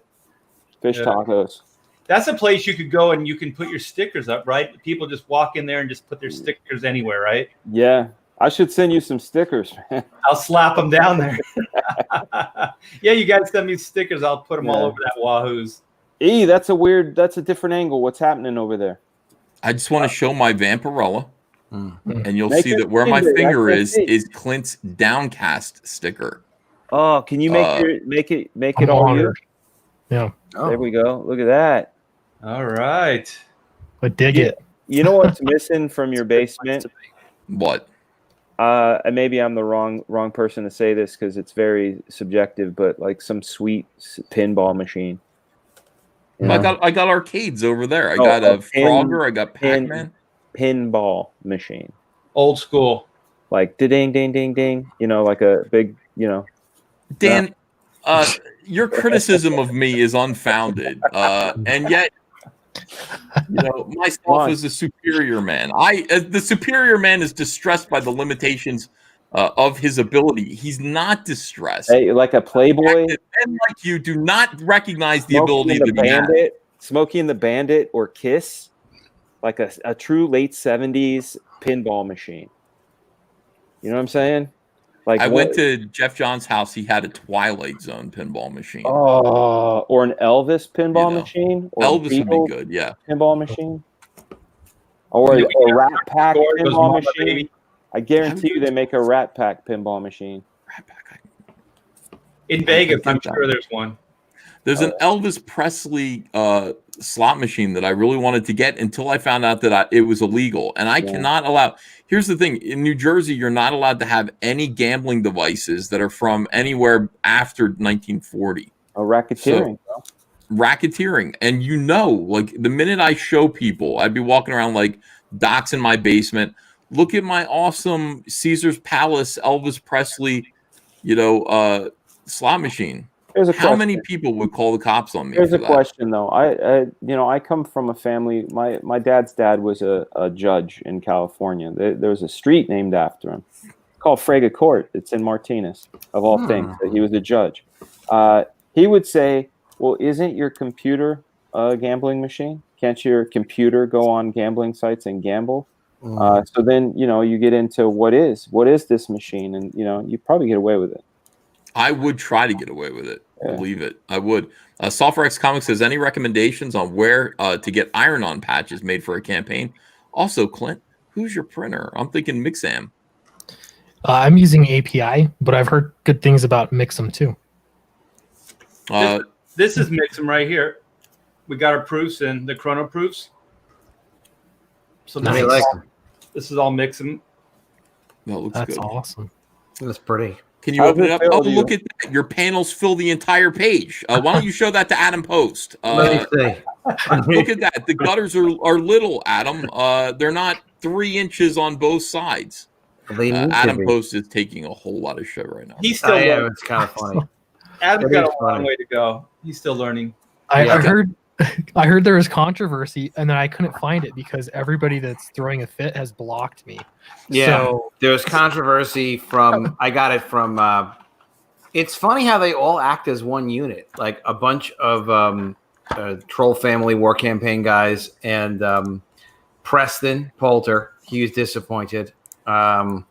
He's disappointed in your book? He's disappointed in my book. My margins are too big for him. On College of the Dead. And too big for him? Vicky as well. Vicky, the woman who Ethan dispatched so well with his top hat. The top hat, it was too much for her. I do not have a hat, much less a top hat, so I'm at a disadvantage. But it's difficult for me too to respond to people that are just trying to troll. So mostly I try to straighten them out a little, and if I can't straighten them out, they just keep going on. You gotta block. Consider the source. I mean, if my shit started talking to me out of my toilet, out of your hiney. No, but it's like, where you going, son? I'm just saying, if they're like criticizing me, my turds are criticizing me. Yeah, it was just kind of funny. I gave them kind of an Ethan response. Yeah. And in that style, and the thing is, I want to be polite to people. As much as I can, because I think it builds them up and it's the nice thing to do. But when with the Pocket Jack, oh, okay. So what's the matter? Where the hell is this? This is tripping me out, man. This conversation. Yeah. Right, so are you on Shrooms? All I see out is you just talking shit to shit. Like, that's what you're doing, man. You're talking shit to shit. That's basically you fucking fuck you. Yeah, I made a design choice. I have published comics before. I've hired Adam Hughes, Jim Shooter, Adam Polina, a lot of other people. They've followed my instructions. They've given me feedback. We've collaborated. We just grossed more than 180,000 on our second book. It's the number 1 successful sequel in Comicsgate. So College of the Dead was designed to be the way that it is, and I liked the way it was, and we're going to kind of stick with what's working. You don't need to qualify it, bro. Yeah, it was silly. It was funny. I got mine. Yeah. Dan I mean- Frager likes College of the Dead. I love College of the Dead. You had Fuck a- them fuckers, man. Flush them turds. You had a 500% increase. Is that correct? You know what's From funny the first is one, that's what I it was really saying. yeah. So here's the story. The first campaign ended at $5,300. The second campaign ended at $25,000. So that's really a factor of 5. And since the campaign ended less than 2 months ago, it's done another 6,000 or so. I'll tell you what, Adam. I will say one thing. When you're working towards bigger margins, Yeah, this is not what you mean. big profit margins. The bigger the margins, the bigger the profit margins. Oh, dude, I love this book. This book's great. You know what else? Oh, you got it. Do you have it with you? Will you show the margins so people know? Dan can show it. We have to bust your balls. Yeah, go ahead. Knock You it. got to do Knock it. No, All right, not no, that. that doesn't mean anything. Pick a there. page with sequential art. Okay. You in the next book, you need to add like 2 blank pages, Bigger just margins. for no Right. reason. Yeah. I will. Now here's the thing. I want to explain. I received this book and I read it, and I will tell you, Adam, right. that I did not question you. I questioned my own sanity. Mhm. And what I did was I had to go get my glasses. Now you're looking at a 6-panel page Grid. book. I mean, it's a 6-panel grid, Yeah. all throughout. And I had to go get my reading glasses to read it. Like Yo, this is the problem with getting old. Like, they were so small. Ethan, it's funny because I got really embarrassed because you asked me if I read Cyberfrog. You're like, oh, well, you got Cyberfrog. Did you read it? And I was like, I tried to read it, but I wasn't able to read it because like I actually do have bad sight. And I am putting off getting glasses until I can't drive. That is my plan. So What are you wearing now? these are just sunglasses. It's not reading glasses of any sort. So I can't enjoy printed matter. Dan, will you please put up College of the Dead again so I could back College of the Dead? The biggest margins ever in Comicsgate. The biggest margins. There's another word for margins, and it's gutters. So Yeah. let me Those- just, Ethan, are those those look like shooting glasses? But They're margins my also drawing plays in with glasses. profit margins. I have to wear these to To draw view at it. my table and Yeah. also to find my table, if you know what I mean. Yeah, that's The book is also 7 by 10 as opposed to 6 5/8 by 10 1/4. yeah. It's I a would bit say don't do slightly- that again. I would say probably don't do that again. Take up the entire space with art because otherwise, unless you want people to take notes and my dad's Bible Yeah. has graffiti all over it. My dad's like, I just thought of something, and he writes notes in the margin of his Bible. I'm like, what are you doing, Dad? Like, it's fine as it is.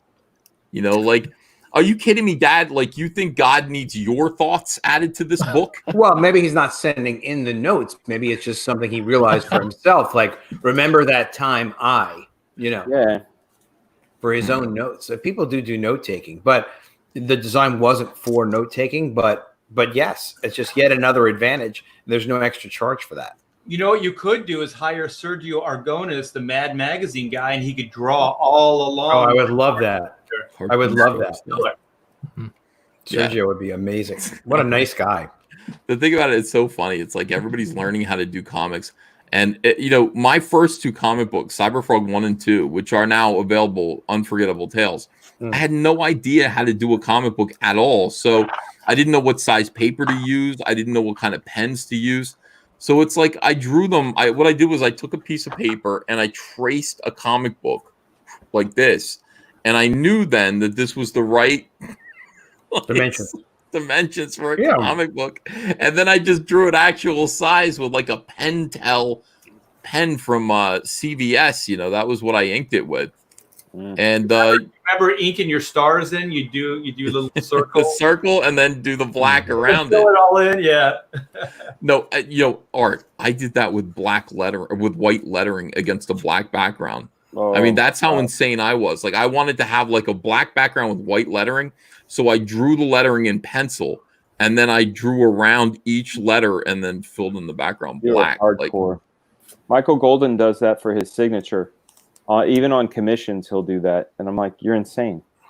Like, No, I do that with my signature too, usually. Gel pen, man. Just do it out. but you make the exception for your signature, but you don't do, more interior stuff like the. So anyway, we live and learn, and this is the thing. Yesterday we had to bust Donald DeLay's balls. That was tough for me. That was really tough for me. And now today we have to bust Adam's balls. Sure, why not? But we only do it because we love you, Adam. And absolutely, yeah, I feel it. I feel loved. Adam's like, I feel real loved right now, you jackass. Well, no, I feel very accepted by Comics Kid. I can't ask for anything more than that. And I can tell, like, in terms of any kind of criticism or feedback, fans like it. The people that bought the books, I've gotten a lot of emails. I get a lot of messages, really nice ones on Twitter. People taking copies of the pictures of the book. Not a lot of copies of the interior panels of the margins, except from people that are work campaign related, or Vicky, or Preston. They're looking for something to give you trouble about. I had to talk to John Delarose yesterday, and John Delarose was running his mouth again, like Ethan can't write, Ethan can't do his books. And it's so annoying because it's like he's promoting Cosmic Warrior #2. Nice. And so I went and I bought it because it's on Amazon. It's $3. And I just went, I'm going to read this. And it was horrible. Like it's like I look at this stuff and I go, the people who are criticizing people like Adam Post the most are completely incompetent. Cannot produce a comic book, cannot produce work that appeals to anyone at all. And it seems like most of the people who are on the sides of these people are only pretending to enjoy these pretend comic books in order to that were made, to pretend to be comic book creators. Constructs. I've said that like Dan. Yeah. This John. I'm sorry, Pete, Clint. You guys are out of this, okay? What I'm about to say has you guys. You're two nice guys. Art, Adam, Dan, me. We will. Oh, yeah, Pete is like he's like, I'm out of here. No. Pete's like, I don't want any trouble. Listen to me. John Delarosa's comic was so fucking bad. Just let me show you. What was that? What was that? Can you say it? I will say it again. John Delarosa's comic book was so bad. It was so bad. And let me show you a page from it. And it's almost like when I show you this page, you're going to say, that's not real. Like, he's just pretending. Like, that's just fake. Yeah, and I tell you that, no, this is... He's the number one. Number one. And number two sometime. It is... I can't even describe it. I'm trying to find it here. Oh, here it is. All right. So here's I took a picture of one of the pages digitally, and for review purposes. And by the way, fair's fair, because John Delarose reviewed my book, and all he did was draw a penis on the inside cover, and that was his review of my book. So here's my review of John Delarose's book. Let me blow this up a little bit if I can. No, I can't. Absolutely terrible, I say. Like a child wrote this. Now, let me read it. You've got these red men who are holding this blue lion-faced woman. One more step and I shoot. Not if you want to get out of here alive. If she dies, I have no reason to let you go. Don't injure us. We were only following orders. Are you okay, Your Highness? My people are forever in your debt. We're not out of the sandstorm yet. Prepare to die. This world will belong to the Phobos. I think he means the homophobos. So this, I said, John Delarose. The balloon. I mean, the writing's a problem. The art's a problem. The balloon placement's a problem. He goes, I'm doing one of these every month. I'm like, why not every day? Well, exactly. That's like the shit you make in 5th grade with your homie at lunch. Oh. Well, also could be like placeholder dialogue that it's like, we're going to come back and we'll make it work, on another pass. This is the intent of this panel, is this hackneyed word balloon. Prepare to die, says this red guy with one eye. Prepare to die. I like how he walks up to them with one finger in the air. Not if you want to get out of here alive. If she dies, Well, the thing is, you build the tension right in the first panel, and then the second panel, it's over. Like, you know, it's like there's no more drama to it. It's just like, all right, we give up. Anyway, I showed John that I said, look, the thing about it is that I actually do buy your books because I'm curious about them. You talk about them all the time, and it's like, I want to read them because it's like, your book is called The Cosmic Warrior. Why not just The Star Fighter? You know what I mean? Like, they're so bland. Like, your titles are so goddamn bland. To be fair, my book's called Cyberfrog. I understand that's true. But The Cosmic Warrior is just it's something else. And then I want to read it. And the last one that I read on this live stream, and it was called Clockwork Dancer. And this guy, the story was kind of like this story where a guy had a clockwork dancer. Like, she was a dancer, she wore clockwork and she could dance, and he built her to be able to dance, a robot. And the police come to take him away, and this woman, the robot, has fucking artificial intelligence. It's clockwork artificial intelligence. It can think. It has emotions. And John is focused on the fact that it can dance. I'm like, you are silly. You are a very silly man, John. Very silly indeed. It kind of sounds like a Clockwork Dancer. You could, have you seen those title generators? You like, what should I title my book? And then online they have title generators. So it's like a Clockwork Orange, right? There's a title that exists, and then maybe it's a Wu-Tang, like a Wu-Tang name. Yeah, you just put it through a generator; it'll give you a title. That's how Childish Gambino came up with his name. I did notice Childish Gambino. I did notice he did the Rekt Manlet book, and it looked like he was getting some backers on that. And of course, he puts Cyberfrog, as a hashtag in there, and as many Comicsgate books as he can. But it still wound up at like $4,700 somehow. Well, he's welcome. I mean, that's the thing. I mean, I don't blame him for free doing money. that. I think you should. Closer, Clockwork Dancer. Do you remember, Dan, in the early '90s, where it's like Spawn was like the shit, and then there were like 100 like fake parody books, like Spoon. Yeah. I think that everybody should prove that they love my panel layouts, and they should back College of the Dead. That would be the right thing. Some people are not happy with you and College of the Dead. I mean, Mr. Dong says you can't go complaining about generic concepts when defending College of the Dead. Now, I disagree. College of the Dead wasn't generic. Adam, I hear you right now. There's somebody that's looking over your layouts right now, and he's just going, "This is a shit, man." What's really funny is like I actually produced the making of book. It's right in the campaign. It shows a picture of the layouts of the book and the script next to it, so you can see like, wow, this is how it's laid out. Like, that's how it's laid out. That's how it's scripted. Well, it's a wonder that it's not a movie yet, because in the 2000s, 2000 to 2010, when it was the zombie craze, there were 100 something of the Dead DVDs, straight to DVD, that were in Walmart, and I bought them all.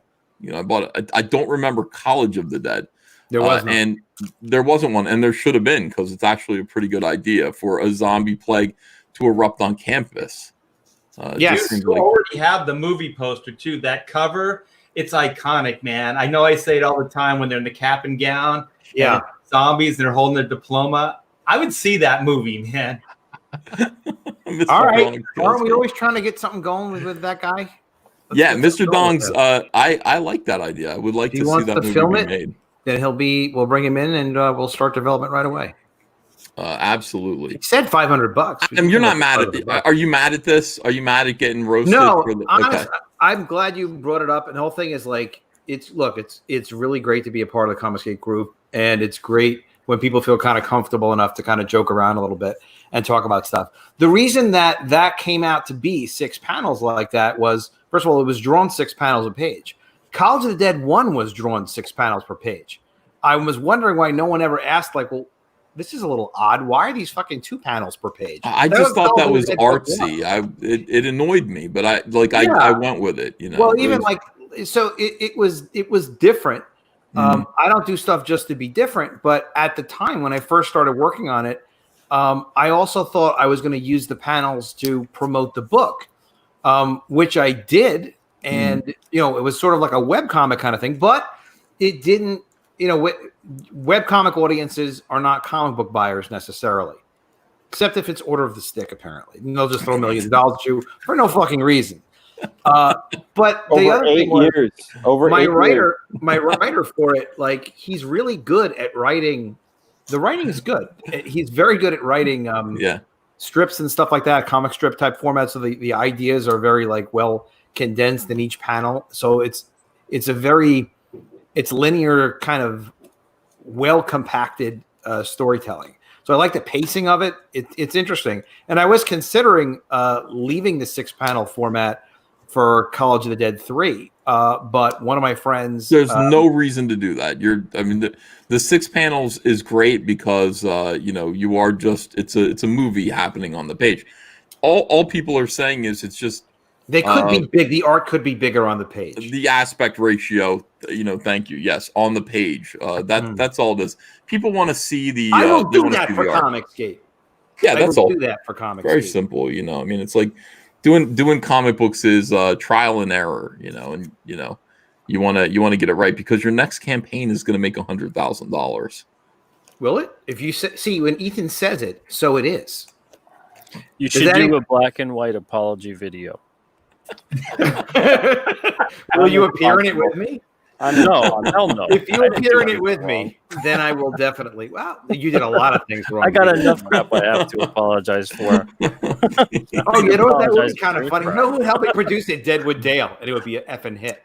Yeah, Deadwood Dale would be good. He did an apology video, and I haven't watched it yet, but I'm a big Deadwood Dale fan. Is Deadwood Dale 24 years old? Yeah, that's shocking. That's what he said. I was like, you could hear it. You could hear it. Man. He says a lot of stuff though, so I don't know if it's true. But I think he's 24, man. He's an old soul. Yeah, he's an old soul for sure, but I believe he's 24. Great man. He's a great man. Let's watch a little bit of his apology video. I don't hear him as 24 at all. I hear him as 40. He sounds very credible. That's scary. He sounds credible. A lot of people think kids watch my show and they're shocked that I'm 65. Like kids watch my show and they go, "We thought you were in your 20s." Well, you were 65 last year, so you're at least 66 by now. I'm 66 now. I know they're like, we're shocked by your face. I'm like, imagine living with me. I mean, for goodness sakes. Here's Deadwood Dale's apology to Comicsgate and everyone else. Oops. Okay. A lot of heavy metal from these guys. Yeah, he is young. Hello, everyone. My name is Dale. So far in 2020, I've been one of the most offensive people in Comicsgate, and I would like to officially apologize to all of the people I may have offended. I've done a lot of memeing. I've made a lot of meme-related videos.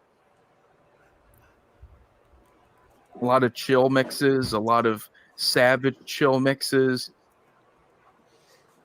a few try not to laugh videos. And during those times, I thought I was having a positive impact. Like I was making a difference. I was making the world a better place. But I never stopped to think about the many people I was hurting along the way. Yeah. In the last 6 months, I've been incredibly offensive. Should have thought about it, Dale. So I would like to officially apologize to all of Comicsgate. I did not mean to hurt those people. Who? Now, who you might be asking would feel offended by all these memes? The Comicsgaters, past and present. I've made fun of Edwin Boyette. No. I've made fun of Mike S. Miller. No. I've made fun of people that were friendly before, like Comic Book Hut and Fan Advocacy. I've even made fun of God, and it kills me. I've even made fun of Preston Poulter. But really what I want to apologize for is drawing these pictures, these offensive pictures of people.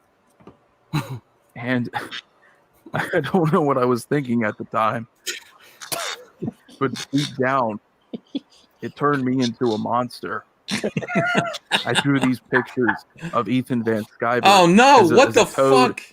I drew a picture of Cecil as a fat drunk guy.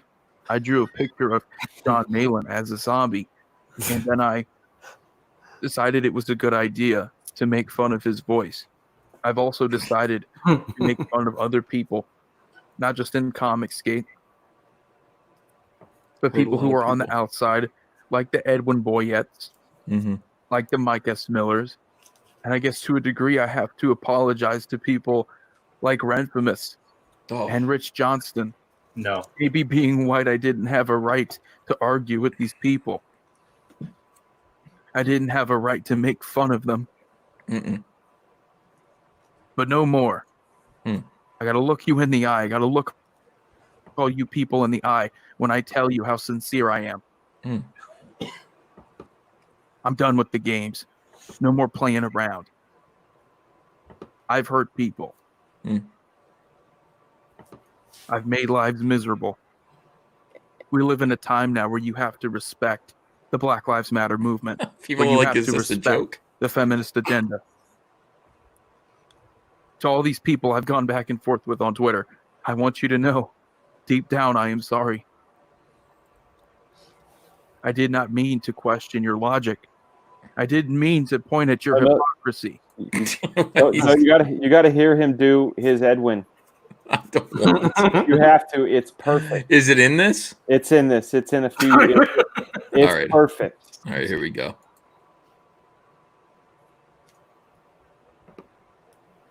I certainly didn't mean to make all these videos about it, to host live streams of other people, pointing out and exposing your hypocrisy. What right did I have to do that?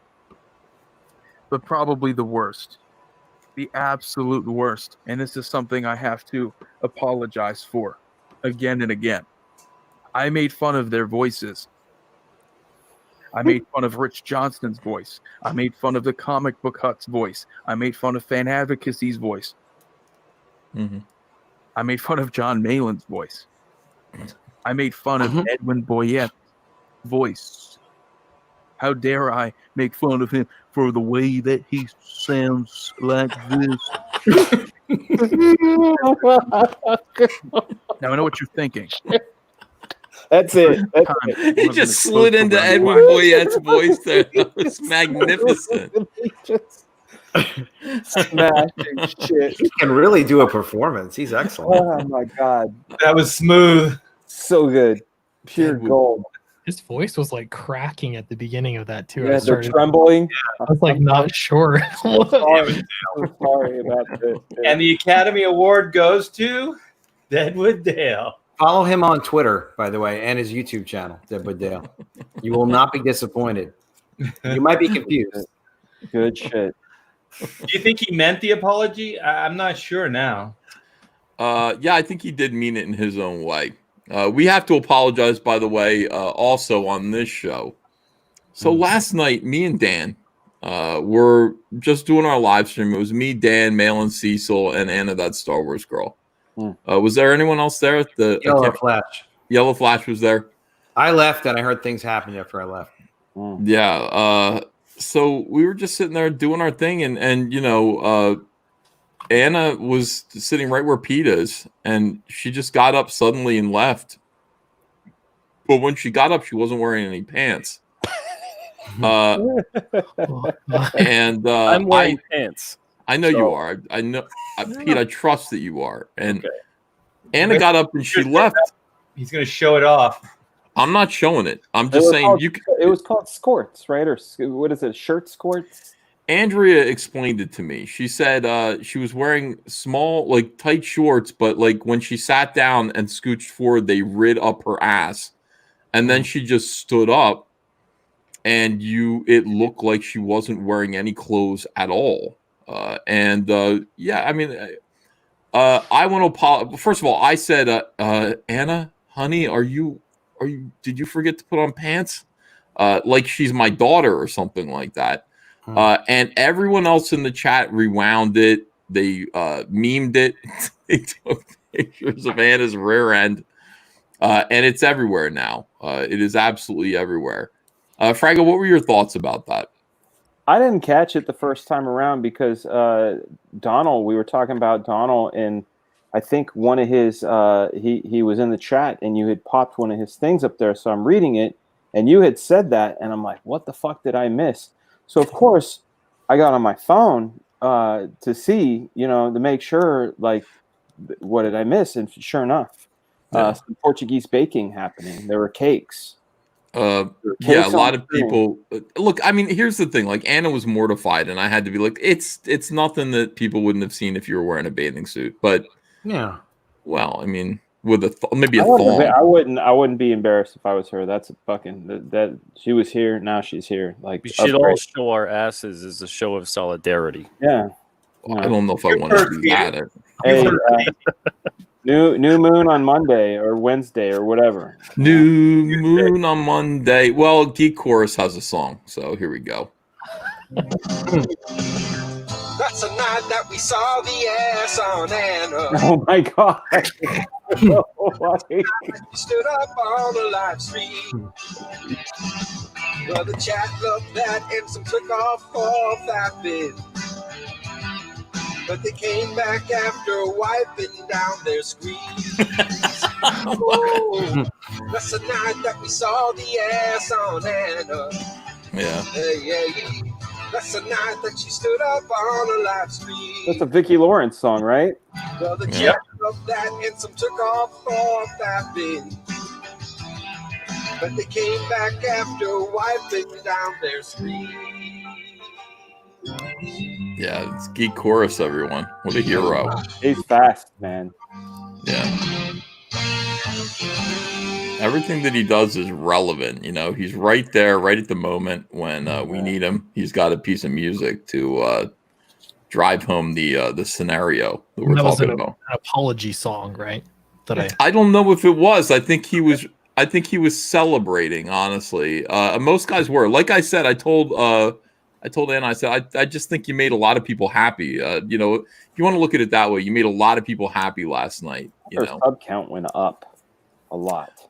Yeah, I think it is. Some people had conspiracy theories and said that Anna did it on purpose to raise her subs, but just like Janet Jackson at the Super Bowl. Hey, well done though. Like, success. You're so right. Wardrobe malfunction. Wardrobe malfunction was a term that joined our vocabularies like in 2001. There you go, man. When Janet Jackson exposed her enormous pancake nipples. She didn't. Justin Timberlake did. Justin, what were you thinking? Shame on you. He was thinking, screw you, Brittany. Look what I'm doing. That's what he was thinking. Rip. It malfunctioned, Dan. That happens from time to time. I've had my pants fall off before. Yeah. It accidentally on purpose happened. Cecil saw my butt because he was over my house, and I was wearing jeans that, I don't know, they didn't fit me right. I can't explain why jeans don't fit me correctly all the time, but I was building a fire in the fireplace. Them balls. And he saw my butt, and I was like, it's embarrassing. Like, I didn't do it to raise my subs. So did he see the crack, or did the pants slide down? I don't know how much of it he saw, but he saw a good portion of it. He saw a percentage of it, It's embarrassing. I felt like a plumber, It's like plumber crack, yeah. Is that when he started drinking at that point? He started drinking more heavily. Like, he'd given up drinking for a little while, and he's back to it again. And, he didn't pick up on that as seduction or anything like that? It wasn't. It wasn't at all. No. It was Are you sure wardrobe malfunction. Grooming? Like a love bombing? Like, I love you so much. Check this out. No, it was a wardrobe malfunction, just like Janet Jackson. Cyberfrog 2 Rekt Planet. Good segue. Yeah, let me get off of this topic. Is at $1,005,315. Damn. $1 million, guys. Oh my gosh. I can't, those numbers are staggering. I'm looking at them. It's unreal. Congratulations, Ethan. That's amazing. Thanks. What this makes me feel is that, we can all do this. I feel well. Some of us can. I mean, Not me. no, not. I was thinking John Delarose, but many of us can do this. I think Clint can do it. I think Dan can do it. I think Adam can do it if. I think RT Bear can do it, and I know Publishing Pete probably does this all the time. So we got a lot to do this year to kind of adapt and learn new things and come up with new ideas, so that we can sell more comics to more people and do cooler stuff. Now tonight I added the Cyberfrog figures, the Cyberfrog toys. These are PVC figurines, and they're brand new to the campaign. So if you want a beautiful Salamandroid figurine, it is available tonight.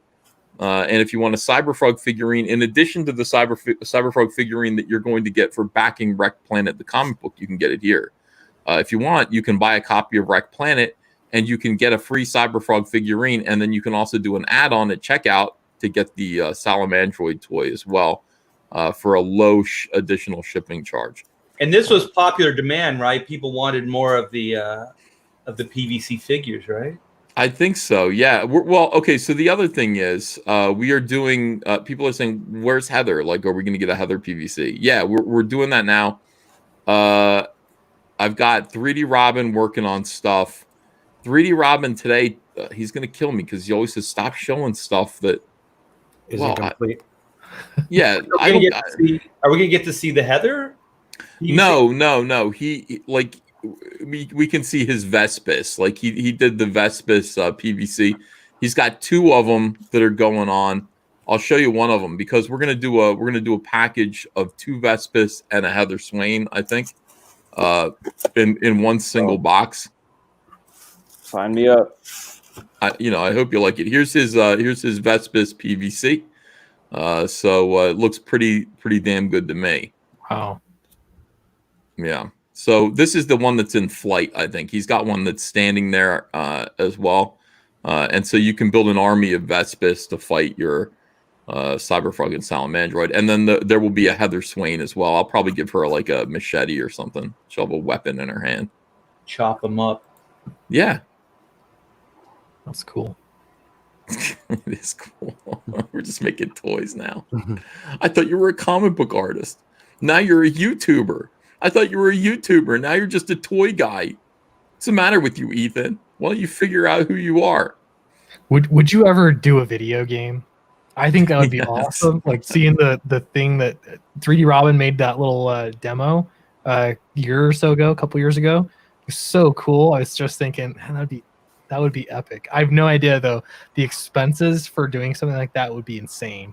Well, 3D Robin did make that one video game, right? So everyone's seen the Cyberfrog video game that he made.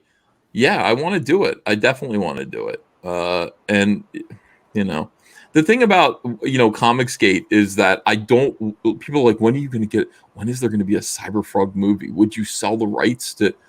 First of all, nobody's asking to make a Cyberfrog movie right now. If no movie company, I'll tell you that right now. But they will. It is going to happen. Once a few more books come out and the popularity is sustained, inevitably somebody's going to come and try to option the movie rights. My problem is that being Comicsgate means that you're a target all the time. Like anybody who works with you becomes a target. Right now, there's nobody to target in my career. I do everything by myself, and everybody that works with me or around me is kind of willing to kind of just give the finger to SJWs. And they don't really have much to lose. So as long as people are self-employed, you're safe from social justice warriors. But imagine like Cyberfrog gets a deal at DreamWorks or something like that. It's like, then here comes the letter campaign. It's like, do you realize you're going to make a movie by a Nazi? And that's not something I want to go through.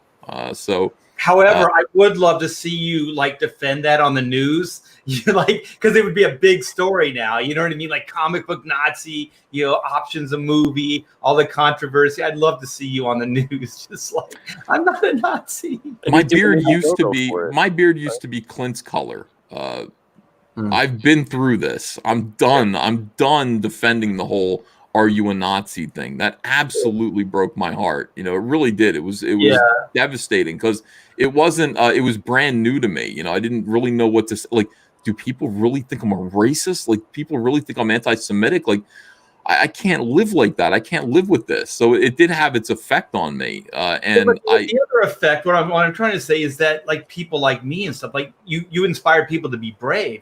You inspire people to speak out, and look at what we're doing right now. I mean, it's the exact opposite of what the accusations are. So I don't know. I was just thinking, like, it would be a great way, like in a bigger scale way, to show that it just isn't true.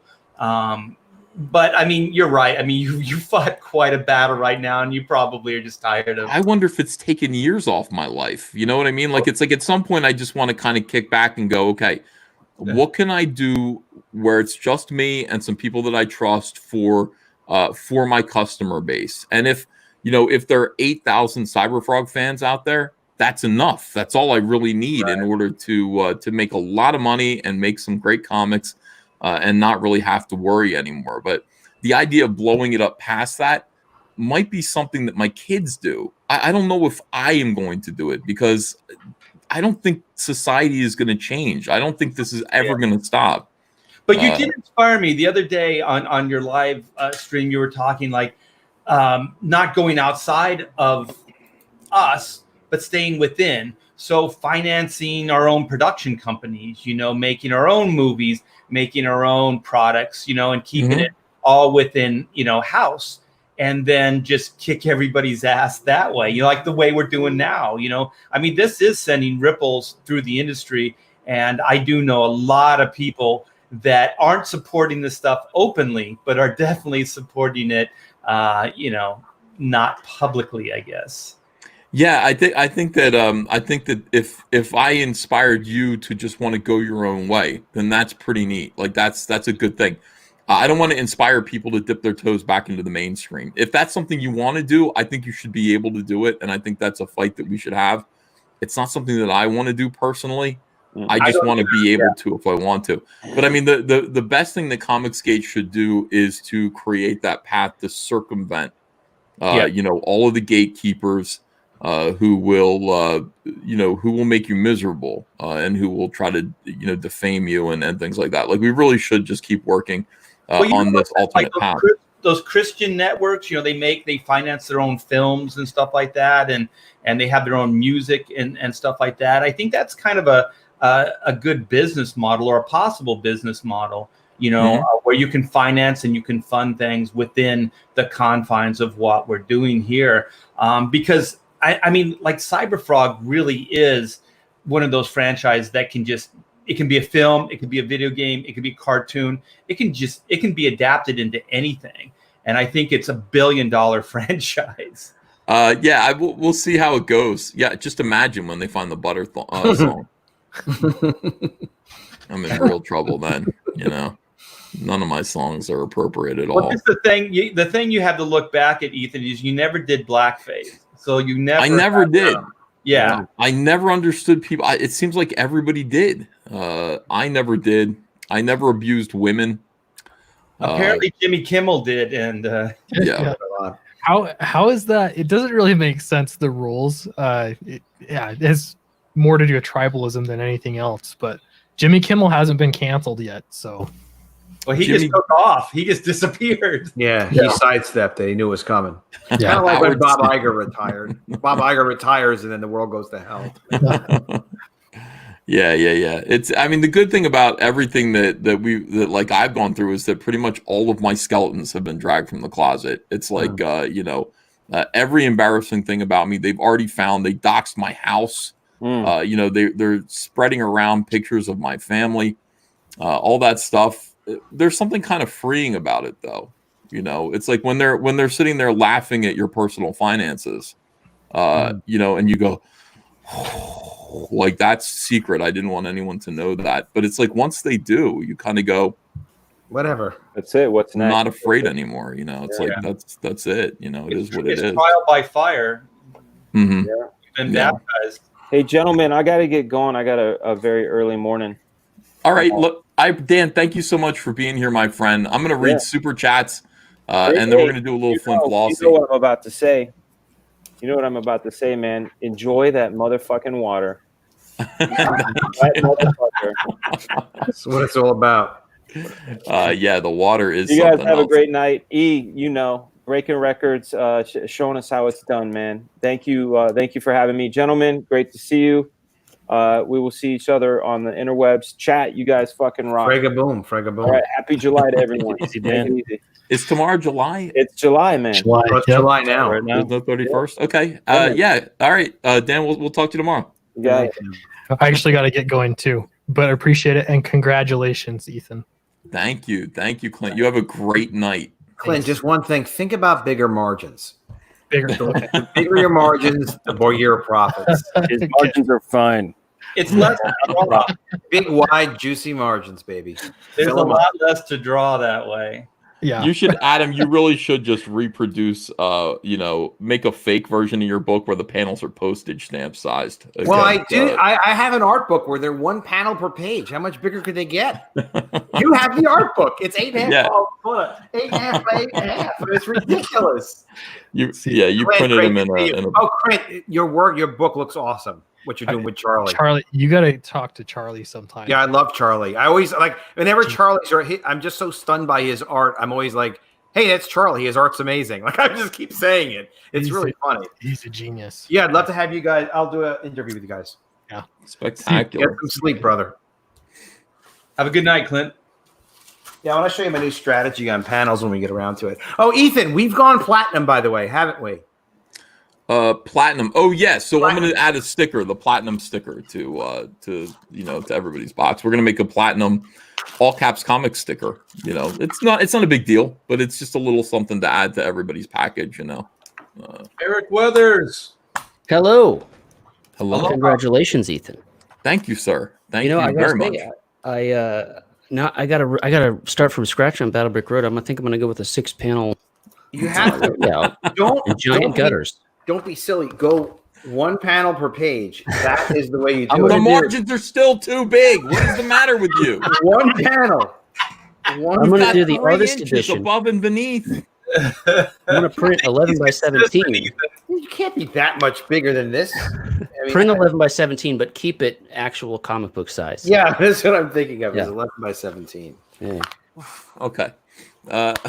So I don't know what you're doing. You're like, I need It's more not that much space. border. When the art is too close to the edge of the panel, it makes me feel like I'm personally going to fall off the edge of the page. It's Oh, okay. You can do like almost a full bleed if you want to. In fact, full bleed is really good. People like that. Oh, full bleed is very nice. Yeah. All right. Let me read these super chats here. Nefarious Technology just points out that I'm God. He says EVS is God. Thank you. Nefarious Technology says, I was donating to YouTube for the month. Then you became a god. Ethan, are you a god? Do we get more perks? LOL. The answer is yes, I am a god. No, you get no more perks. I think this is it. I think the toys are about it. Are you perked out? You're perked out, right? Yeah.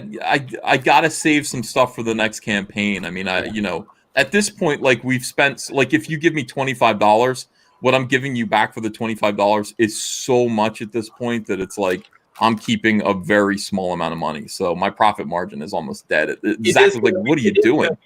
It's going to be a hell of a Christmas, though, man, when that starts shipping. Yeah. Let's see. Chris Stanley says, congrats, Ethan. Eddie Winkler says, congratulations, Frogman. Comic Book says 7 figures, madame. No, it's bitch. I think it is bitch at this point. 7 figures, bitch. Yeah. Dumatron says, I'm so happy. Congratulations. Please make the plushie. That is happening. J Sim says, we did it. Indiana Jeremy says, and the quartering said you'd never reach 500K. Congrats, E. You earned it. Tips Fedora. Lord Crackhead 33 says, we did it. # $1 million frog. Congrats, man. Just a Kid from Brooklyn says, congrats, Ethan. Crush your enemies. See them driven before you and hear the lamentation of SJWs. Let's see. Joe Boo's Rum, thanks for the unicorn sticker. Let's see. Only perks I need are these nipples to maintain their hardness. Congrats, frog. Fucker, says Bob Wolski. That's let's see. 1 million and still toys to be released. Evil is on the run, says Mr. Wonderful. The Christian Nomad says, congrats. Glad to be one of the true frog believers. Vanessa L says, Comicsgate, we all we need. That's right, Vanessa. Lankum Amir says, congrats, Uncle E. 1 million. You inspire us all. Well-read user says, how do frogs kill themselves? They commit suicide. Grant D's Nuts says, celebrate good times. Come on. Congrats, E. Nefarious Technology for $20 says, this is your second $1 million campaign. You do Cyberfrog and Salamandroid proud. Evil's defeating themselves. Meanwhile, you're making more than Marvel and DC combined. Just keep on keeping on, my man. Vince Garrett says, I toast you with Gentleman Jack. May all your enemies eat shit, sir. Oh. Okay. Styles One Clash says, thank you. Thank your haters. Matthew Lemon says, how many boxes you keeping for yourself? I guess 0. Making 200 extra ones that are going to be replacements for anybody who gets damaged boxes. But other than that, we're not keeping any. GMTC podcast says, hopefully this shook the walls of DC and Marvel. Sulfur X Comics says, I'm bringing a new Evil to Indiegogo this week. Hail. Ray Storman says, just back the toy combo and got the Honeycomb box a while back. Cyberfrog is the first comic I ever bought, and I couldn't be happier with it. Oh, thanks. Cruder Quotient says, suck it quartering. Congrats, EVS. Slade Wilson says, way to smang it, EVS. Kudos, sir.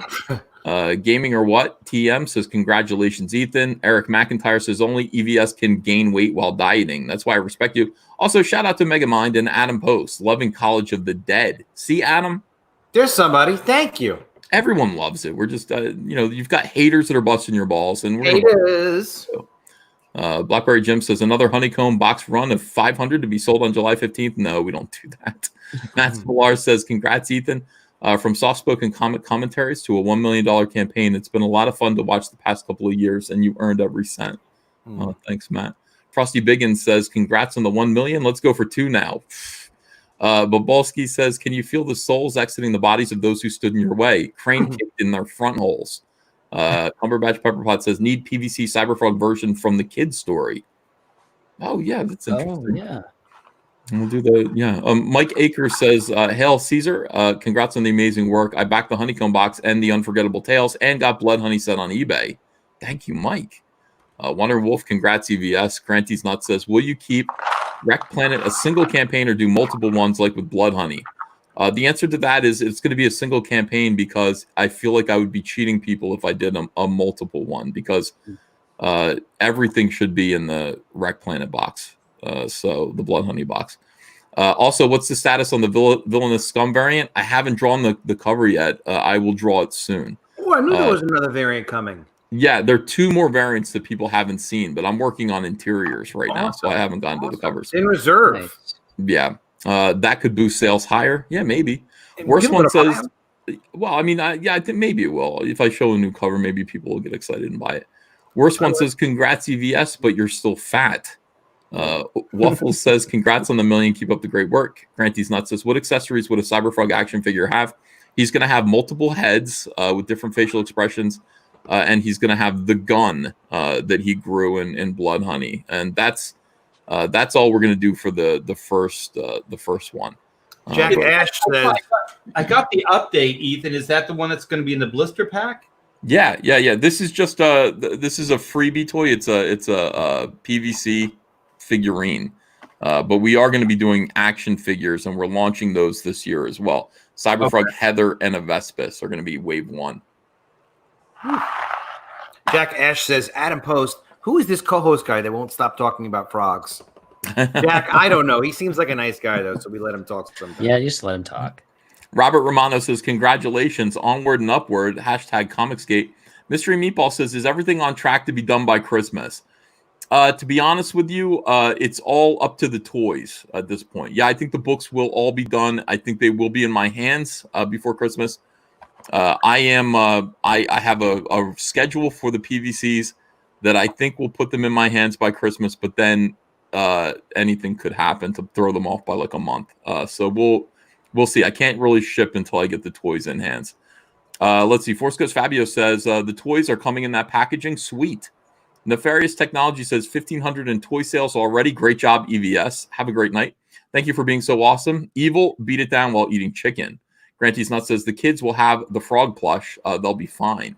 The Hades Soul says, hail E, $1 million stretch goal. Also, new member TC trading card when? The Brothers card is being printed right now. I should have it in a week, and then we'll ship out the Brothers card to all channel members. Leg Kick 1 says, we just showed how stupid we all are. Smugless. Let's see. Nolan Nerd says, congratulations, Caesar. God bless you, Ethan. You're doing the good work. By the way, you made 1 million before July. July was changed 2nd July by Julius Caesar. Hail. July was changed to July by Julius Caesar. Oh. Ooh. Pretty sure it's infected. For $10 says, congrats, man. You deserve it. From Dionysus, the Tome of Reckoning on Twitter. Diller Draws. Hail Peter Samedi. Senian Viscera says, hail Caesar. Congrats on 1 million. Hashtag Comicsgate. The Brain Pulp says, tell Andrea thank you about getting back to me about the Heather Swain card. Wasteland Wolf says, you did it, Frogman. Huge congrats, and I hope you get to enjoy the moment. Mr. Wonderful says, Heather and Vespis figures part of the campaign. No, but I don't think we'll have. No, but I will put them maybe with warts and all. I don't want to hold up this campaign anymore. That's the thing. Optimus Deadpool says, boy, Doug sure did show you how stupid you are for making $1 million. Congrats, E. Lord CG Oracle says, congrats. If you're paying for the full mold cost, try to get it. Some manufacturers hold it hostage so you can only use them in the future. That's good to know. Wonder Wolf says, Adam Post, just got my College of the Dead in the mail. The book is amazing. Can't wait for future stuff. Hey, no problem. You're getting it. Alan Rogers says, skinny. Sean Tillman for $20 says, congratulations, EVS. I'm so happy you are making your frog dreams come true, and it's an absolute honor to be a backer. Looking forward to many, many, many, many more Frog Tales and all caps adventures. FBs, F bitches make money, ass titty. He used every letter he could. That's awesome. Rattlehead says, Death Sting plus Ides of March gets 2 Cyberfrogs. No, 1 Cyberfrog for Ides of March. Death Sting does not get a Cyberfrog. It's the Salamandro book. Draco51683 says, congrats on 1 million, Uncle Ethan. I have backed Ides, Honeycomb, and a Salamandroid toy. Thank you. King KDI says, multiple wives means multiple mother-in-laws. Wonder Wolf says, Rekt Planet's killing it. What's the status on Unforgettable? We will be getting Unforgettable books July 15th and shipping them out at such time. And they look great. Kenny Jones says, great job getting to 1 million EVS. Congrats, Adam. Just signed up for your new Mermaids project, Comicsgate for Life. EpicMermaids.com. Thank you for signing up. Mermaids, huh? Mermaids, 6 panels per page. But big on the page. Big, watery. You're gonna I hope you do that. Yeah. Run all your books through water before you ship them. Yeah. Maybe you could fill a Ziploc bag with water and put the book in there. In development with Wanger, I can't talk about it publicly. You guys can workshop something there. It's already in the works. Okay. Baal of Babylon says, I want to buy both comics and both toys, but I don't see how to. Will I have to pay $15 shipping for those orders? Will the super chat be deduction from shipping costs? If not, thanks. No, but thank you for asking. I would go and you want to buy both comics and both toys, go buy a 2-pack, buy Salamandroid and Rekt Planet, and then add on Salamandroid for $5 shipping. And there you go. So Salamandroid is an add-on for any comic book, and it's a $5 shipping cost for the add-on. Nalo is a new member. Thank you for joining. Dark Gift Comics Presents says, out and about, can't stay. Just saw the notification. Congrats on 1 million, Uncle E. Thank you. Pedro Caicedo says, Para Ahi, Alto Cabazon, Spanish baby. Harry Bergeron says, Paint Your Wagon and Saturday's Warrior were 2 of the 4 8-tracks we had in our family band as a kid. Also, shout out for church dances. Harry Bergeron's a Mormon. All right. 200 Watt Studio says, worst gash I've seen since I dated that retired Applebee's waitress. Rocket Simp No says, if I would have delivered that water, your driveway would be safe. Nolan Nerd says, Ethan, I want to buy a piece of your broken driveway. That's a good idea. Yeah, just sell the pieces. Congrats on 1 million, bro, says Snoraram 11ARU. Michael Johnson Curry says, congrats. Any chance of more drawing tutorials? Possibly. Socialism is for Fig says, the quartering owes you a big apology like now. You reached double what he said. Mandy Summer says, oh my God, I just heard. Congrats on 1 million EVS. Thanks, Mandy. David Bowser says, Ethan Van Sweatshop. Tungsten XCE says, damn, Ethan, you sure you're not going to get burned for overseas shipping? That box is going to be big. We don't care. We're going to ship it. It's going to be fine. Michael Strelitz says, remember for UK, put comics on description or we get hit with tax. Oh, thank you for saying that. Dan's taste in seafood is terrible. Fraga, please come to Louisiana so you can be fed seafood properly, says Mark C. Sulfur X Comics says, any recommendations for where to get iron-on patches made for a campaign? Also, Clint, who's your printer? I'm thinking Maxim or Mixum. Skits Comics says, congrats on 1 million back skits on Indiegogo now. Hail Panel and CG. Thank you, Skits Comic. Drunky McAsshole says, you could sell chicken boxes with pieces of your driveway rubble to fund a pinball machine. A lot of people have the same idea. I'd buy one to pair with my pieces of the Berlin Wall. Jesus. Mark C says, Adam, those aren't gutters. That's a canal, maybe a channel, possibly a river. But we've left gutter, ditch, and creek behind. Christian Nomad says, pervs are already capping Anna from the last stream. I know. Voice of Fire says, Adam, at least it wasn't 2 panels. The Culture says $1 million. That's $1 million the woke commies at Marvel and DC will never see. Uncle E, you got what you effing deserved. Thank you. Aldos on the farm, just off Orwell Lake. Wow, we got a lot of super chats. Sorry, guys. But thank you very much. Just got off the ferry that carried me across the gutters of Adam's book. Just kidding. That's good. That's really good. Congratulations on $1 million damn dollars, Uncle E. Thank God you made it safely. Yeah, Sulfur X Comics goes, Adam Post, web comics readers aren't comic book buyers. Uncle E, the only evil. Yeah, I found out years later. I found that out. I took years to figure that out, but like eventually I figured it out. But thank you. Well, I got to defeat Order of the Stick, which is a web comic, so it's in the way. We're gonna wipe them out. Yeah. That will be my revenge. Your success. Voice of Fire says, Adam, how can I get you to sign my Spider Femme comic? Oh, I love that question. Spider Femme was actually Adam Hughes did the cover for that comic. Very cool. You can mail it to me. Just hit me up on Twitter, and I'll have a message, and I'm happy to sign it for you. Return it, and you should get that signed. Things are going to happen with that book. Oh, things are coming back. Things are coming back. Fun and Game says College of the Dead 3 should have 6 letterbox panels per page. Interesting idea. Yeah, it'd be more. Oh, yeah. Camo Moon says, hail to the chat. Sign up now for the Hail Salad Indiegogo comic campaign. We're only 25 emails away from 500. All signups get a holofoil sticker. Nice. Yeah, they do that. Those are the cool cartoons, the Hail Salad cartoons, guys. So definitely support them. Zay Comics says, was thinking about making the interiors of the Lost Pages all margin, but I see Adam has beat me to it. I'm rewriting it. I was like, I was Zay Comics. I'm like, is Phil going to jump in on this? Phil. At 2. That's what I said to Preston, too. Preston was after me. I'm like, at 2, Preston. I thought you supported me. And he's like, I try to be objective, but like, oh, come on, Preston. You know I'm fucking with you. Sulfur X Comics says, hey, just saw the email that my honeycomb box comes with both action figures. You give too much, Uncle E. Hail. Voice of Fire says, where to buy Geek Chorus music? I don't think you can buy it. You know. He's thinking about doing a campaign, but he's working on it. Follow him on YouTube, though. Yeah, I mean, just listen to it on YouTube. Download it if you can. I don't know. Mr. Wonderful says, get Cecil on. 10 people in StreamYards now. I haven't figured out how to do that. Does anybody know? I think it's a legend. No, I was on a chat last night, Michael Bancroft's, and there was like 11 people in there. Holy Jesus. It was anarchy, though. Interesting. All right, we'll ask Michael Bancroft how to do that. I'm gonna do some I'll research. ask him tomorrow. Also, if you want to compete with Order of the Stick, you just have to simplify your artwork. I think that's how you do it. Cars in Depth says, I already was getting the PVC figures with my honeycomb box, but I ordered a set of toys for my grandsons. Oh, well, thank you very much. Cool. Mech says, we need Black Flag action figures. Make it happen. Frag-a-boom. I agree. Michael Dungan says, today's my birthday. Happy birthday, Michael. You're my first super chat ever, and looking forward to the Cyberfrog action figures. Lemon Moon says, make figures add-on for both comics perk, please. I think I did, didn't I? Captain Chokeout says, congrats on the mill, EVS, and hail the chat.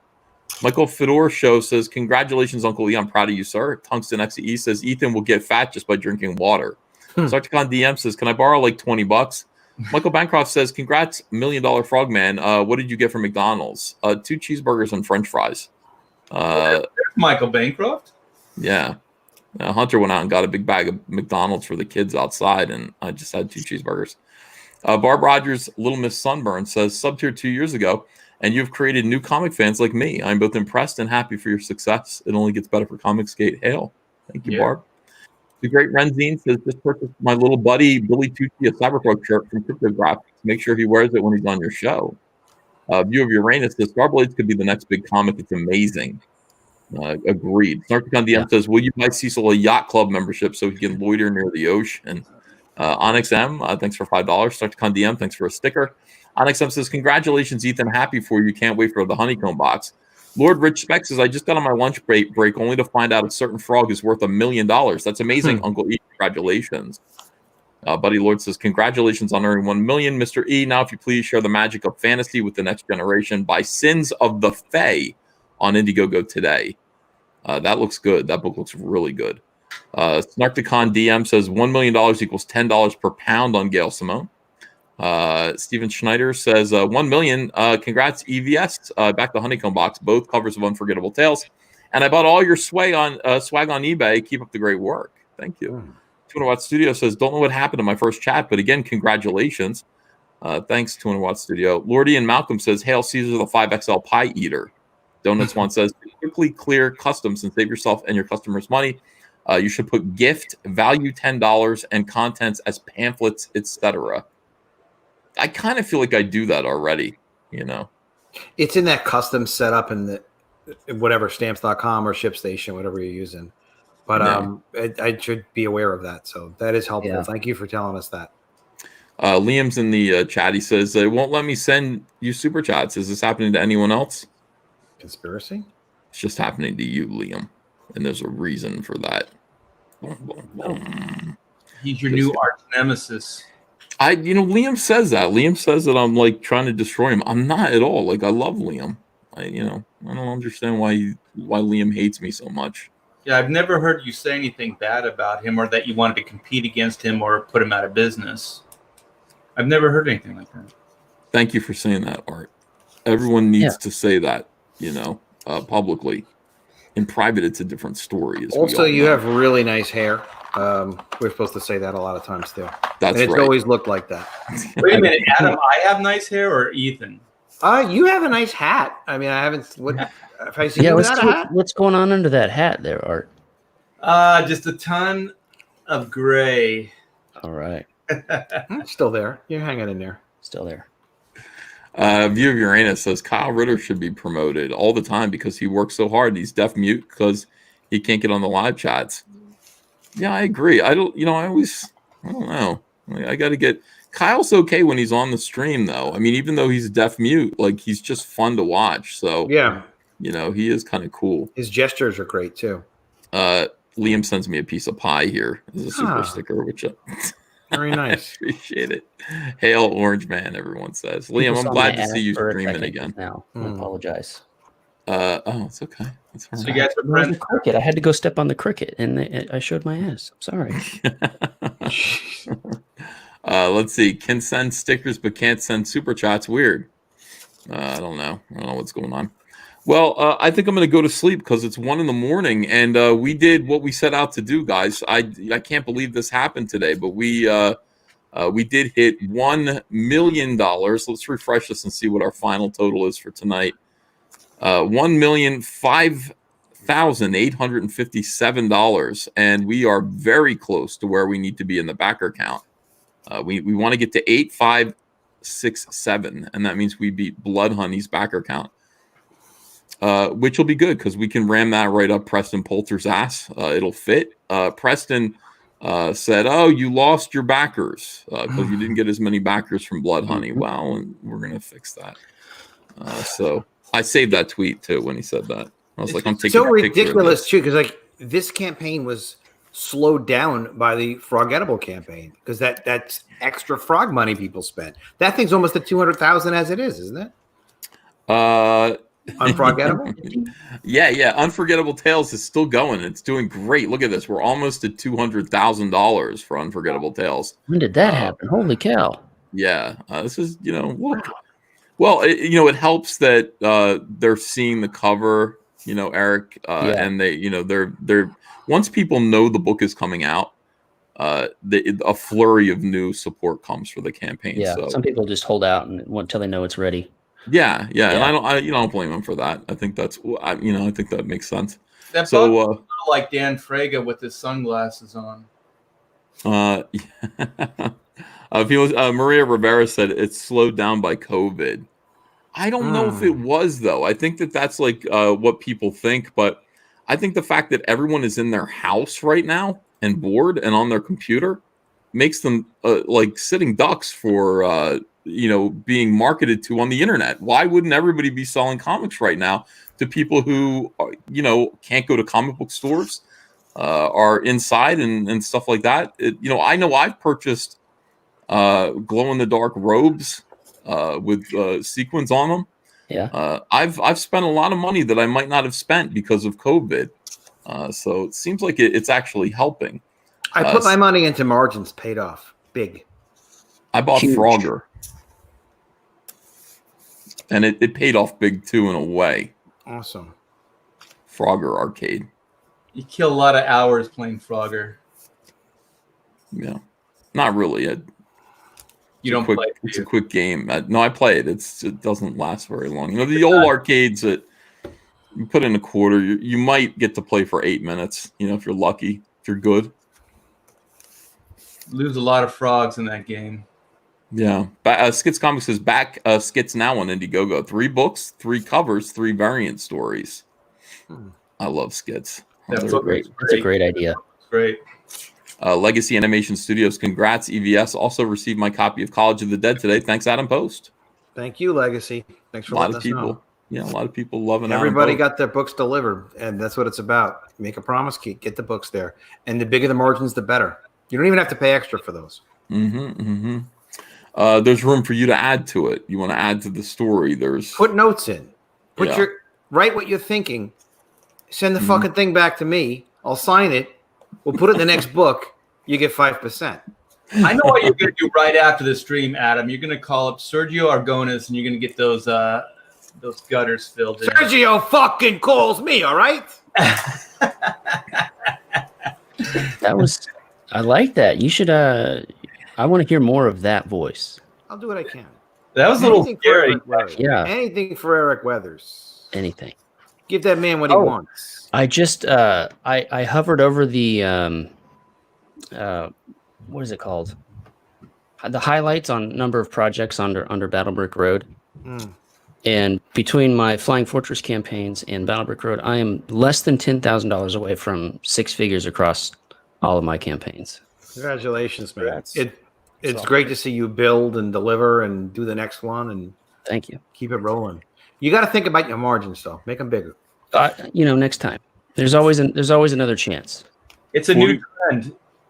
We're 3 backers away from 800 on Battlebrick Road. So, back this beautiful book by Eric Weathers. It's Wizard of Oz. War for Wizard of Oz. Yeah. We just had an update today too, and if you go to the update section, you can download a free preview of the old Ashcan from 2018, sort of like a pilot episode of the story.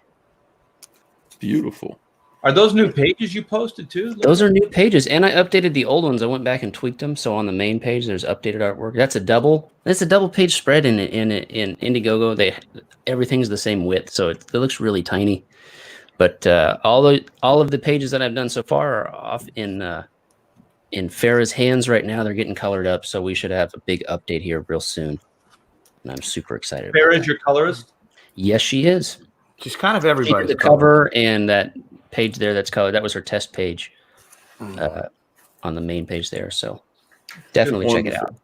Really nice work. Super Harem book is going to ship to you fresh, guaranteed. There's the brown cock right there. No freezer burn. No freezer burn. Freshness guaranteed. 26,000. This book was like somewhere around 24,000, and then the Ziploc bag thing came up. Now, isn't it funny what causes people to find a campaign? That's interesting. I mean, because I'm wondering how that's going to impact College of the Dead and the Epic Mermaids. If I can make a few more enemies, can make a few more dollars. But Super Harem is great. Wenger worked really hard on it. It's also colored by the same colorist as Eric Farah, and I use her as well. She's great. Great book. It's a lot of fun. All right, let me go through these here. Graham Nolan's The Chenoo. Let's see. Did we get to 50 yet? We're getting there. Look at that. We're real close to 50,000. That's great. Do As You're Told, the Ballad of No by your boy Zach, is sitting at 31,812. A lot of people did good today. Here's my campaign. Let's see if we got to if we got to 6,000 yet. We're getting there. Okay. Thank you so much, guys, for bringing this campaign to the historic $1 million point. Cyberfrog Unforgettable Tales is still available. We're shipping in a couple weeks, so make sure that you get your copies. Dan Fraga, Black Flag Pineapple Perception, getting close to 170. Cash Grab by Cecil. Let's refresh this one. Yeah, got another backer there. That's great. And Billy Tucci and Maria Sinapo just crushing it. $60,813. Good stuff, guys. Good work, everyone. All right, I'm going to bed because I'm a little drunk and I ate a lot of McDonald's and it doesn't feel like it's sitting right. It feels like a brick in my stomach. Flip flossy tomorrow. Yeah, we'll do flip flossy tomorrow. Thank you. Sal Poster came today. It's a little wrinkly, says Barb Rogers. So we'll send you another one. It's not a problem. Sorry about the issue there. Wyatt Holiday says, congratulations, Uncle E. Also, the Ardana #0 Legendary Edition is now on Indiegogo, redirected from ardana.com. So everyone check that out. Love you all. See you tomorrow with another video. Adios. Good night, everybody. Congratulations, E.